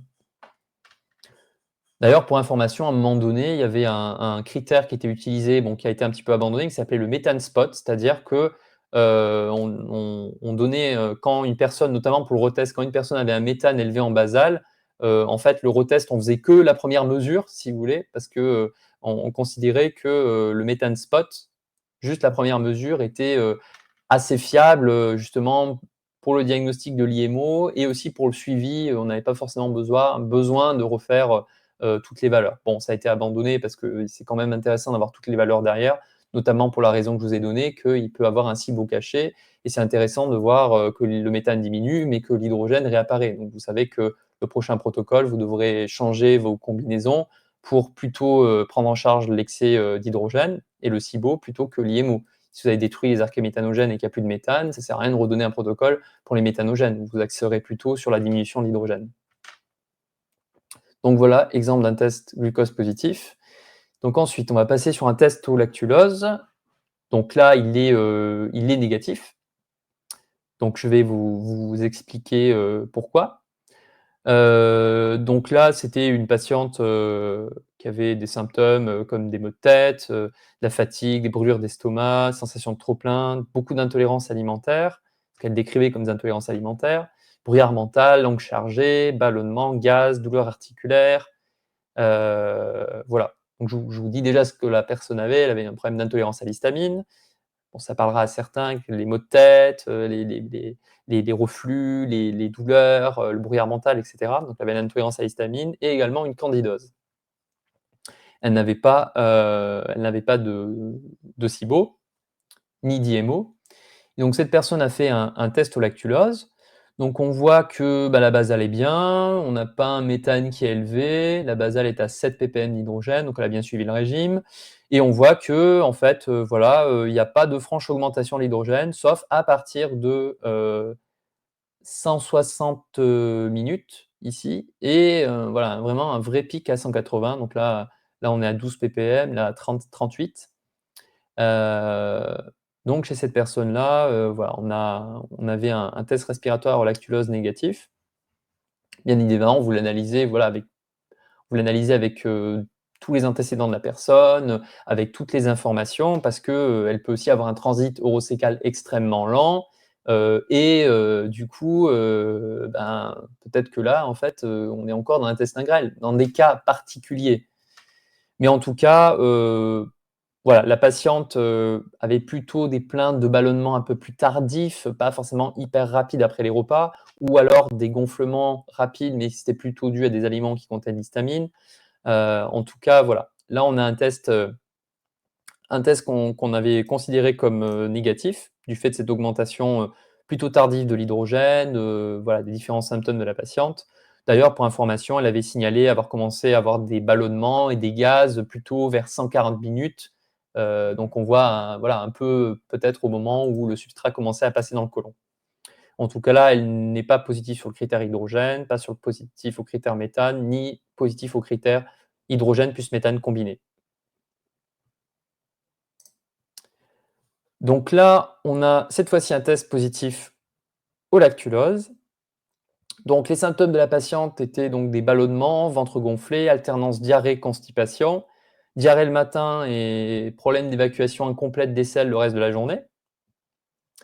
Elle est, là, il n'y a pas trop, là, c'est des tests, on dirait qu'on aime bien. Elle est positive sur tout, hein. Tous les critères sont positifs. On voit que, voilà, dès 60 minutes, on a le critère hydrogène plus méthane combiné qui est positif. Elle n'est pas positive sur l'hydrogène, puisque si je fais 16 moins 1, ça fait 15. Donc, elle a une augmentation que de 15 ppm d'hydrogène à 60 minutes. Donc, vous voyez que là, elle ne répond pas à ce critère-là, augmentation de minimum 20 ppm. Par contre, si je prends en compte le critère méthane plus hydrogène combiné, là, elle est positive. On parle bien d'augmentation, donc vous retirez la valeur la plus haute à la valeur la plus faible. Donc là, si je fais 16 moins 1, ça fait 15, comme j'ai dit. Et là, pour le méthane, 10 moins 3, ça fait 7. 15 plus 7, 22. Donc il y a une augmentation à 60 minutes de 22 et pas 26, là, comme ils ont mis, parce qu'ils ont juste additionné, là. Mais c'est une augmentation de 22. Donc elle a une augmentation de 22 ppm, hydrogène plus méthane combiné. Donc là, déjà, 60 minutes, elle est positive pour un SIBO. OK.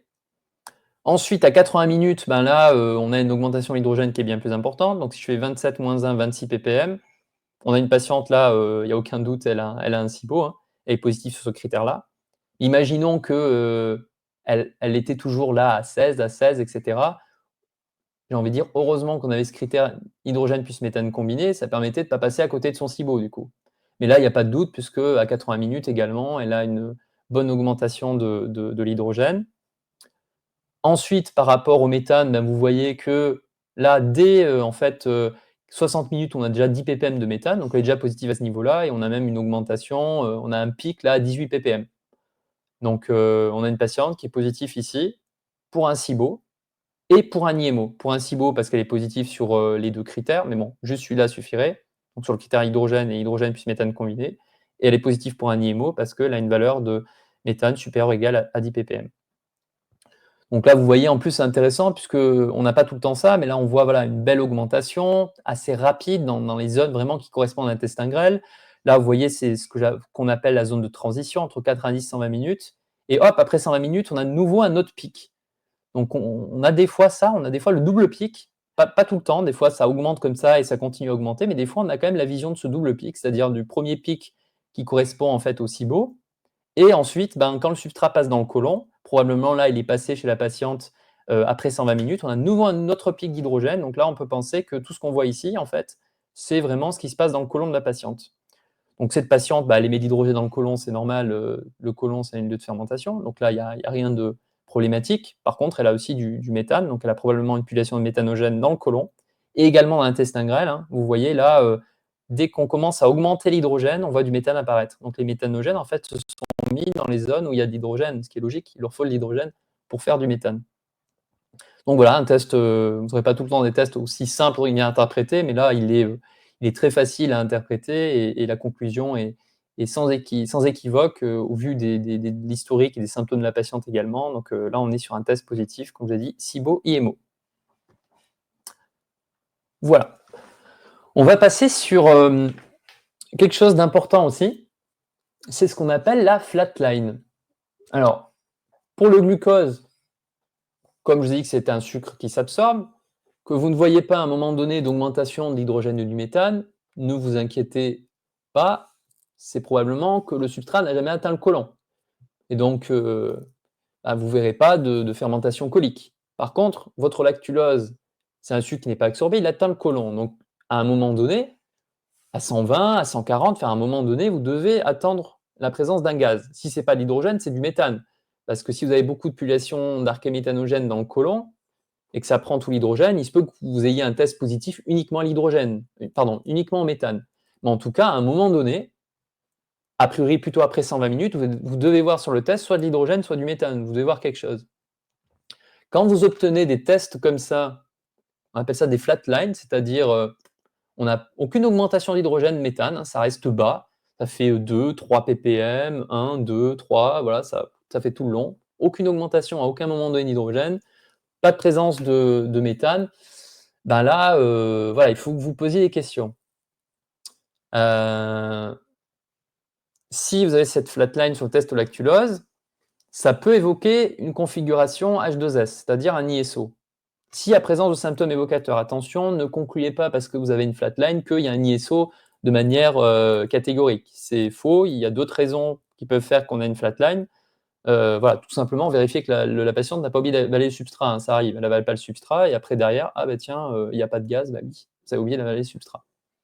Donc ce n'est pas parce qu'il y a une flatline qu'il y a un ISO, et ce n'est pas parce qu'il n'y a pas de flatline qu'il n'y a pas d'ISO. Attention, vous pouvez avoir des gens qui cumulent cibohydrogène ISO, donc vous voyez juste l'hydrogène, vous êtes content, vite, c'est bon, elle a un cibo et vous arrêtez là. Non, peut-être qu'elle a aussi un ISO derrière.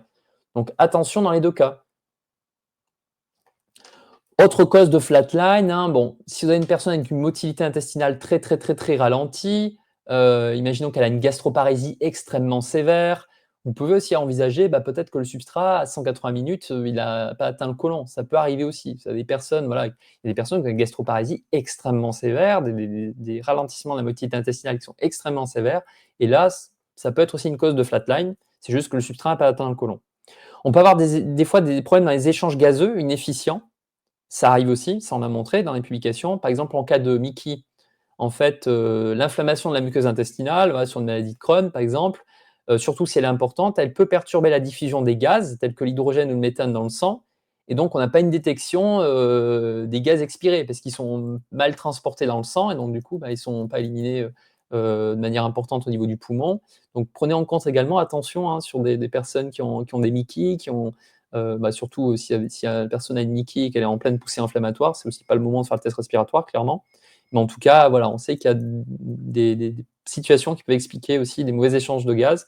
Un transit hyper accéléré aussi, des gens qui ont des motilités, des transits orocécales qui sont extrêmement rapides, ça peut provoquer un passage en fait tellement rapide du substrat qu'il fait que passer, et donc du coup, il n'y a pas le temps qu'il y ait une fermentation et production de gaz. Bon, ça, vous le savez normalement parce que voilà, typiquement la personne qui mange 45 minutes après, elle a tout dans les toilettes mal digéré, elle a tout ce qu'elle vient de manger, vous dites, il y a un problème d'hyperaccélération, là, c'est pas normal que je retrouve tout ça.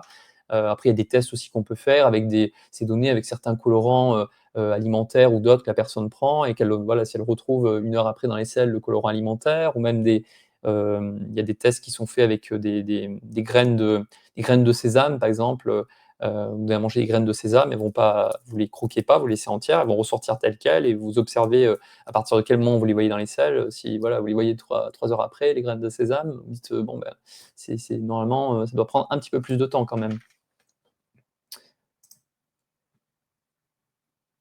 Voilà, donc là, on a un petit peu fini sur tous les tests respiratoires, donc c'était une grosse partie. On va parler un peu des cas particuliers, donc qui est l'ISO et l'IMO. Donc, le cas particulier, c'est parce que le test respiratoire est bien le test de référence pour mettre en évidence un SIBO ou un IMO, et un ISO, si on a les 3 gaz, le trio SMART réalisable. Voilà. Cependant, ce qu'il faut savoir, c'est qu'en cas d'IMO et d'ISO, d'autres analyses ont aussi montré leur pertinence, comme l'analyse du microbiote, la métagénomique, donc ARN16S, notamment, pour la détection en fait de l'ISO et de l'IMO.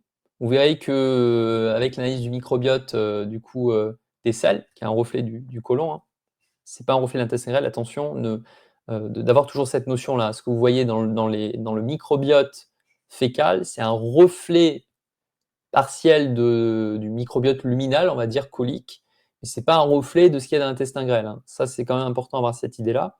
Mais je vais quand même vous expliquer pourquoi elle peut être intéressante dans le cadre de l'ISO et de l'IMO.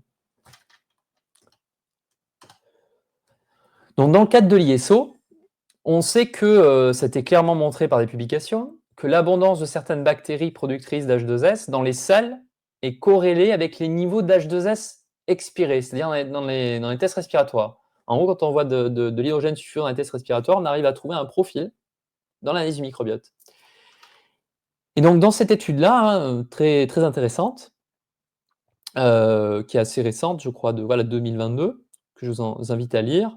Dans l'étude, en fait, ils ont montré que les sujets, donc IBSD, c'est-à-dire syndrome de l'intestin irritable après une immense diarrhée, on détectait souvent chez eux une augmentation de l'hydrogène dans la laine, dans les gaz expirés, et que cette augmentation de l'H2S était en corrélation avec une prédominance en fait d'espèces comme Fusobacterium et Desulfovibrio dans les échantillons de sel. Donc c'est pour ça, en l'absence à l'heure actuelle de manière, on va dire, routinière, et c'est difficile de se procurer les tests TrioSmart comme ça et de les faire venir en France. On a un parti francophone, mais tant qu'on ne dose pas l'H2S d'un test respiratoire, l'analyse microbiote est quand même très intéressante pour suspecter un ISO. Et en cas de suspicion d'ISO, il faut vraiment que vous regardiez l'abondance de certaines bactéries productrices d'H2S, comme les Desulfovibrio, les Bilophila, Fusobacterium, sur l'analyse du microbiote ARN16S. Donc là, c'est un résultat d'analyse qui était fait chez le laboratoire LIMS, qui propose des analyses de microbiote. Donc du coup, là, c'était une patiente qui avait un ISO, hein, et donc du coup, là, on voyait chez elle qu'il y avait une présence de Desulfovibrio, hein, et de Bilophila en excès. Ce sont des bactéries majeures, hein, productrices d'H2S au niveau intestinal. Donc là, bien évidemment, quand vous avez ça, vous dites, OK, elle a un ISO, au vu de ses symptômes, etc. Je sais qu'elle a ces bactéries-là dans le grêle. Non, pardon, dans le côlon, bien que j'ai fait l'erreur. Elle a ces bactéries-là dans le côlon. Après, est-ce qu'elle a aussi des bactéries productrices d'H2S dans l'intestin grêle? Ça, c'est une question sur laquelle je ne peux pas répondre avec ce test-là. Mais j'ai envie de vous dire, qui en est dans l'intestin grêle ou dans le côlon, derrière, la prise en charge est la même. Il faut réduire les aliments soufrés, il faut donner certains probiotiques spécifiques, on doit réintégrer les FODMAP, au contraire, c'est pas là où il faut les diminuer, sinon ça aggrave ce genre de configuration. Voilà, on donne des antimicrobiens spécifiques également à ces bactéries H2S, donc si vous voulez que les bactéries soient dans l'intestin grêle ou dans le côlon, la prise en charge derrière reste la même.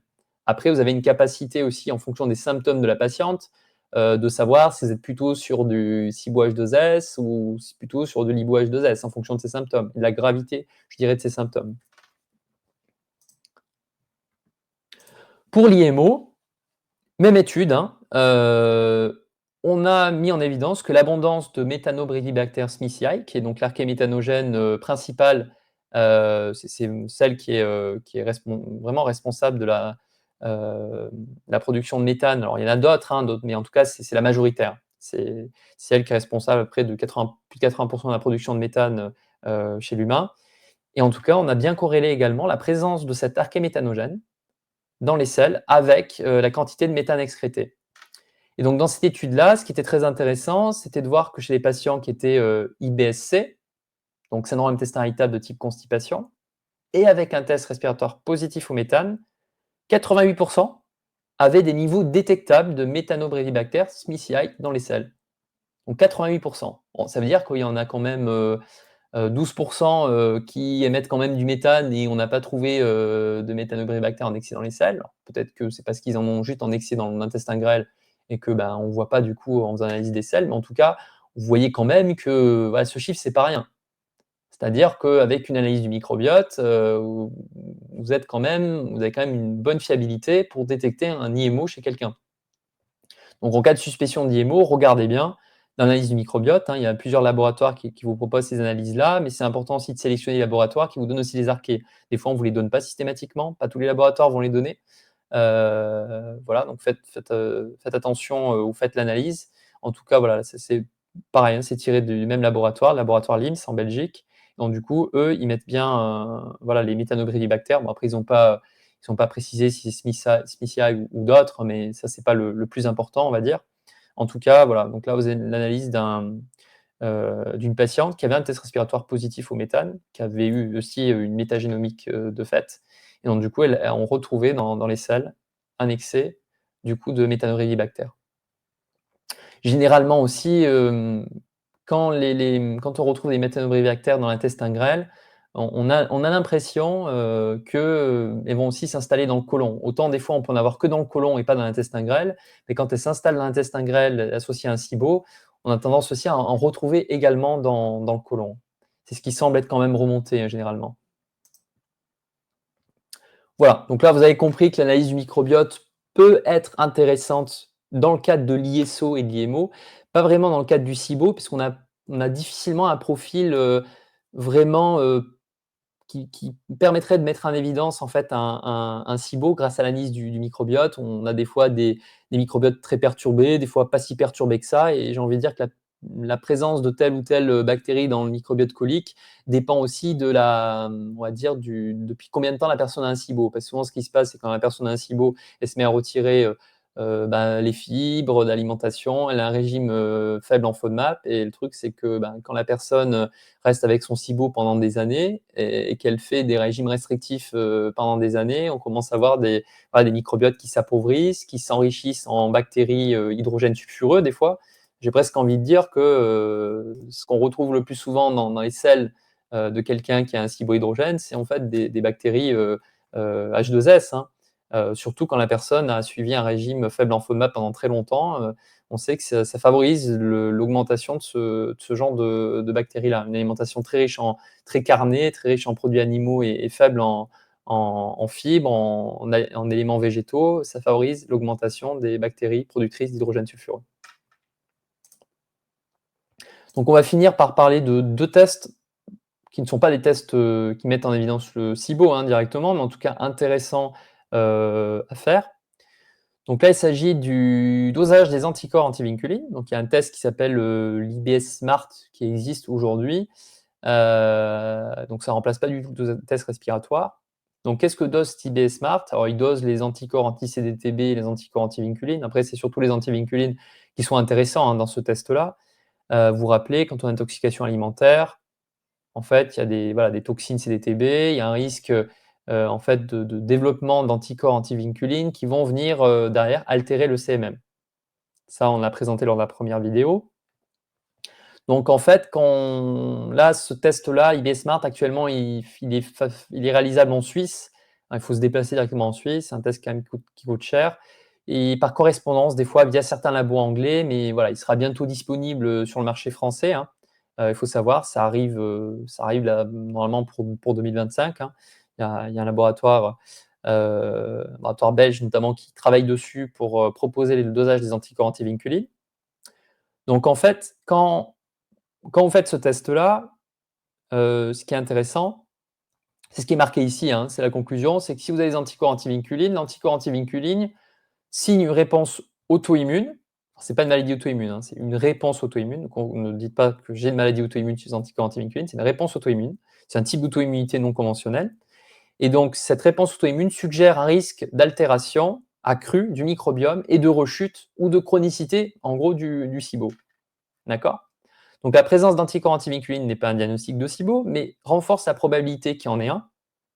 Donc si vous faites à l'inverse, vous avez quelqu'un qui a fait ce test-là, il a des antivinculines positifs, qu'il a des troubles digestifs, faites-lui le test respiratoire derrière, il y a grande chose qu'il y ait un SIBO. Et lorsque vous avez un patient qui a un SIBO, vous avez fait le test respiratoire d'abord, que vous lui faites doser ensuite des antivinculines et qu'il a des antivinculines positifs, il est à haut risque de rechute, puisque son CMM est probablement fortement altéré par la présence de ces anticorps. Et donc, du coup, vous savez que chez ce patient-là, il aura nécessité absolue d'utiliser des prokinétiques et probablement sur le long terme d'ailleurs.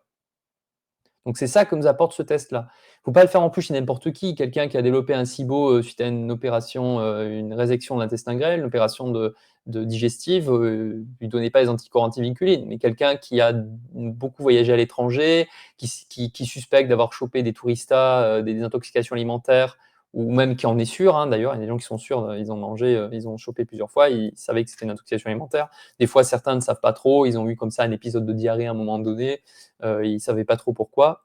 En tout cas, voilà, donnez-le que chez les gens chez qui vous suspectez des épisodes d'intoxication alimentaire, de touristas, ça ne sert à rien de le donner à n'importe qui, hein, à tous les gens qui ont des SIBO. Hein. Donc, ce test-là est vraiment utile quand vous suspectez un SIBO post-infectieux. Alors, il y a des données qui nous manquent à l'heure actuelle, hein, c'est de la cinétique de disparition des anticorps antivinculines. Finalement, quand ils sont positifs, combien de temps ils disparaissent? Quelques mois, années, on ne sait pas. Et après, quand il y a une disparition de ces anticorps antivinculines qui ont altéré le CMM, est-ce que le CMM peut retrouver un fonctionnement normal ou l'altération peut être plus ou moins définitive? Donc, il y a des gens, on sait que malheureusement, sont un peu dans la chronicité de leur SIBO parce qu'ils ont eu un CMM tellement altéré que, en fait, soit dès qu'ils arrêtent les prokinétiques, ils rechutent, même des années après, soit des fois même les prokinétiques ne sont pas assez puissants pour éviter la rechute. Bon, c'est des cas dans lesquels ça arrive, mais généralement, avec des prokinétiques, des fois mis à très long terme, ces gens-là qui ont une altération du CMM à cause de la présence d'anticorps antivinculines arrivent à garder le SIBO sous contrôle, à condition de continuer les prokinétiques. Autre test intéressant, c'est le mou, pardon, je suis un peu passé trop loin, c'est le mou fongique. Ou le EMI, ça dépend du laboratoire, hein. Mou fongi, dans certains laboratoires, ça s'appelle mou. EMI, mycose intestinale, c'est le nom qui est donné chez le laboratoire LIMS notamment. Et ça correspond en fait au même test. C'est la mesure de métabolites en fait urinaires.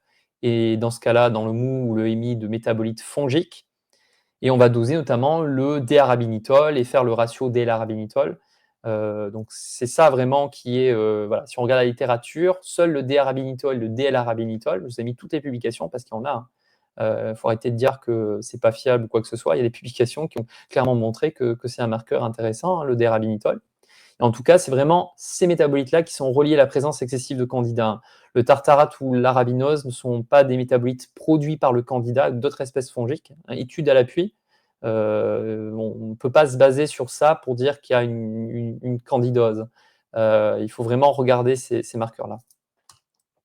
Pourquoi je vous parle de ça? C'est parce que voilà, vous avez des études ici qui montrent en fait qu'on retrouve le SIFO, donc la population fongique de l'intestin grêle, régulièrement chez les gens qui ont des troubles digestifs et particulièrement en association à ceux qui ont un SIBO. Là encore, des fois on dit c'est pas possible d'avoir un problème bactérien, un problème fongique. Ben si, hein, pour preuve. Au contraire, c'est bien plus fréquent qu'on ne le pense. C'est possible d'avoir un SIBO associé à un SIFO. Voilà.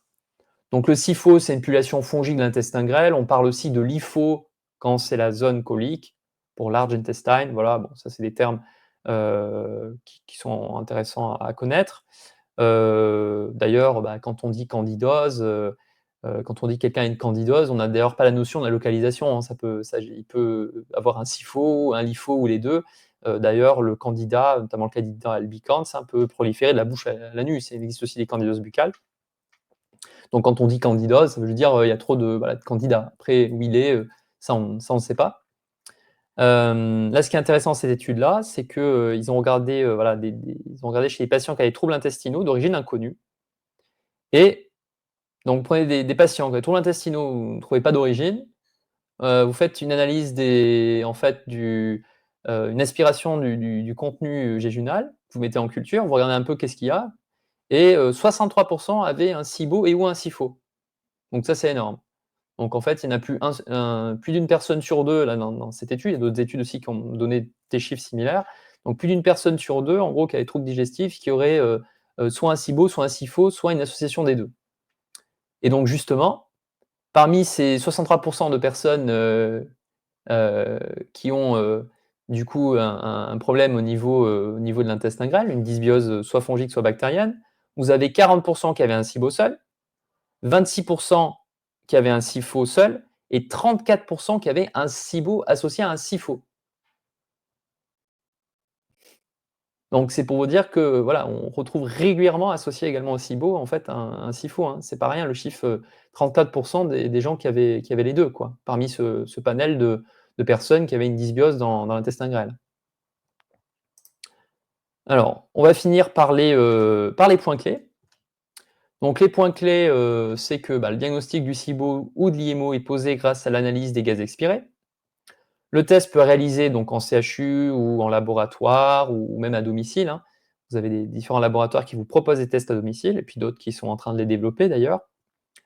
Le choix du substrat, donc glucose ou lactulose est primordial en fonction de la problématique suspectée, hein. Est-ce que je suspecte un SIBO, un IMO, un ISO? Donc voilà, il y a différents critères qui peuvent conditionner le choix du substrat. Les critères diagnostiques diffèrent en fonction du substrat utilisé également, sachez-le, on l'a vu. La préparation en test respiratoire doit être stricte et certains examens médicaments doivent être évités avant, jusqu'à même un mois avant le test. Un régime préparatoire strict doit être réalisé également, de 24 à 72 heures, et on doit réaliser une aseptisation buccale avec un produit adapté avant le test. Ça aussi, c'est important. Alors, petite notion, puisque là, je vous ai parlé de premiers tests et je n'ai pas parlé des retests, je vais l'intégrer ici, c'est que lors d'un retest, donc vous n'attendez pas un mois si la personne a eu un antibiotique pour le SIBO ou des antimicrobiens, c'est conseillé de faire le retest entre 5 et 10 jours après la fin du protocole antimicrobien ou antibiotique. Et on dit plutôt entre 7 et 10 jours de préférence. Mais on a la fourchette 5 à 10 jours, 2 semaines grand maximum. Trop tôt, c'est pas bon. Vous risquez d'avoir un test un peu un faux négatif parce que vous avez les bactéries qui vont bosser, puis vous allez avoir une sorte de stabilisation. Si vous voulez, on veut doser au bon moment. Donc pas trop tôt, mais pas trop tard non plus. Si vous dosez 2 mois après et que la personne a rechuté, vous ne serez pas capable d'analyser si le protocole a fonctionné. Parce que le protocole peut fonctionner, vous avez un test respiratoire négatif et la personne peut rechuter, c'est une chose. Mais si vous dosez trop tardivement et qu'elle a rechuté, vous serez incapable voilà, d'analyser le retest pour dire mon protocole avait fonctionné. Non, donc, vous faites juste un retest quand la personne a rechuté. Donc important que le retest soit réalisé entre 5 et 10 jours post fin du protocole, que ce soit antimicrobien naturel ou antibiotique par exemple, et plutôt entre 7 et 10 jours de préférence.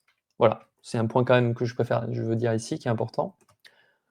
L'ISO n'est pas diagnostiqué en Europe à la date, là, à l'heure actuelle, hein, la date de tournage de la vidéo. Il n'y a pas encore de laboratoire qui propose le dosage de l'H2S, du moins accessible voilà, pour la partie francophone. Donc l'ISO est suspecté par la présence de symptômes évocateurs, ça c'est la première chose, c'est important, et par la présence éventuellement d'une flatline au test de lactulose, je dis bien éventuellement. La présence de bactéries productrices d'hydrogène sulfureux, dans l'analyse microbiote est voilà, quand même fortement évocatrice de l'ISO. Et également, bon ça je ne suis pas trop rentré dans les détails, mais si vous trouvez dans les mous ou les DMI, quand vous faites les métabolites bactériens, si vous trouvez beaucoup de métabolites dits de putréfaction, comme l'indiquant, le paracrésol, les phénols, etc., ça peut évoquer aussi en fait, ces bactéries de putréfaction. Il y en a beaucoup qui sont des bactéries qui produisent également l'hydrogène sulfureux. Donc un mou ou un DMI peut aussi vous aider à vous orienter vers cette configuration-là. Mais à choisir, une analyse microbiote sera quand même beaucoup mieux pour la mise en évidence d'un ISO. Et donc la différenciation entre SIBO et LIBO-H2S est parfois possible via les symptômes et l'état du patient. Est-ce qu'il a plutôt des diarrhées urgentes? Est-ce qu'il est plutôt constipé? Voilà, quels sont ses symptômes également extra-digestifs, etc. Des fois, vous pouvez quand même suspecter, il y a les symptômes, s'il s'agit plutôt d'un SIBO-H2S ou d'un LIBO-H2S. Rappelez-vous également que le SIFO, donc la population fongique de l'intestin grêle, est très fréquente chez les patients avec un SIBO. Voilà. Donc, voilà, me permet de repartager également la date donc sur cette slide des différents événements qui vont être organisés donc dès janvier 2025, donc rapidement.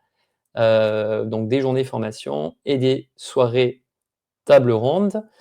Et donc Cédric, tu voulais qu'on finisse peut-être par un petit mot sur la présentation voilà, rapide de la gamme et de ce qui a été développé hein, depuis ça fait Oui, 1 an et demi qu'on travaille dessus.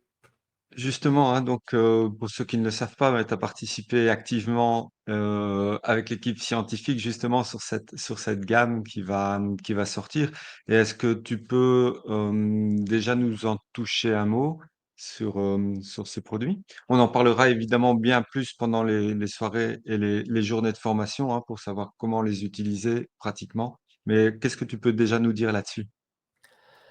Alors déjà dire que, ben, cette gamme, elle a été conçue en fait, surtout pour pallier en fait un réel déficit qui était le Mmh manque mh. de produits facilement, accessibles et efficaces. Puisque, ben, beaucoup de produits, à l'heure actuelle, notamment pour les patients qui ont des SIBO, IMO et compagnie, il faut les commander, voilà, à l'étranger, sur le marché américain.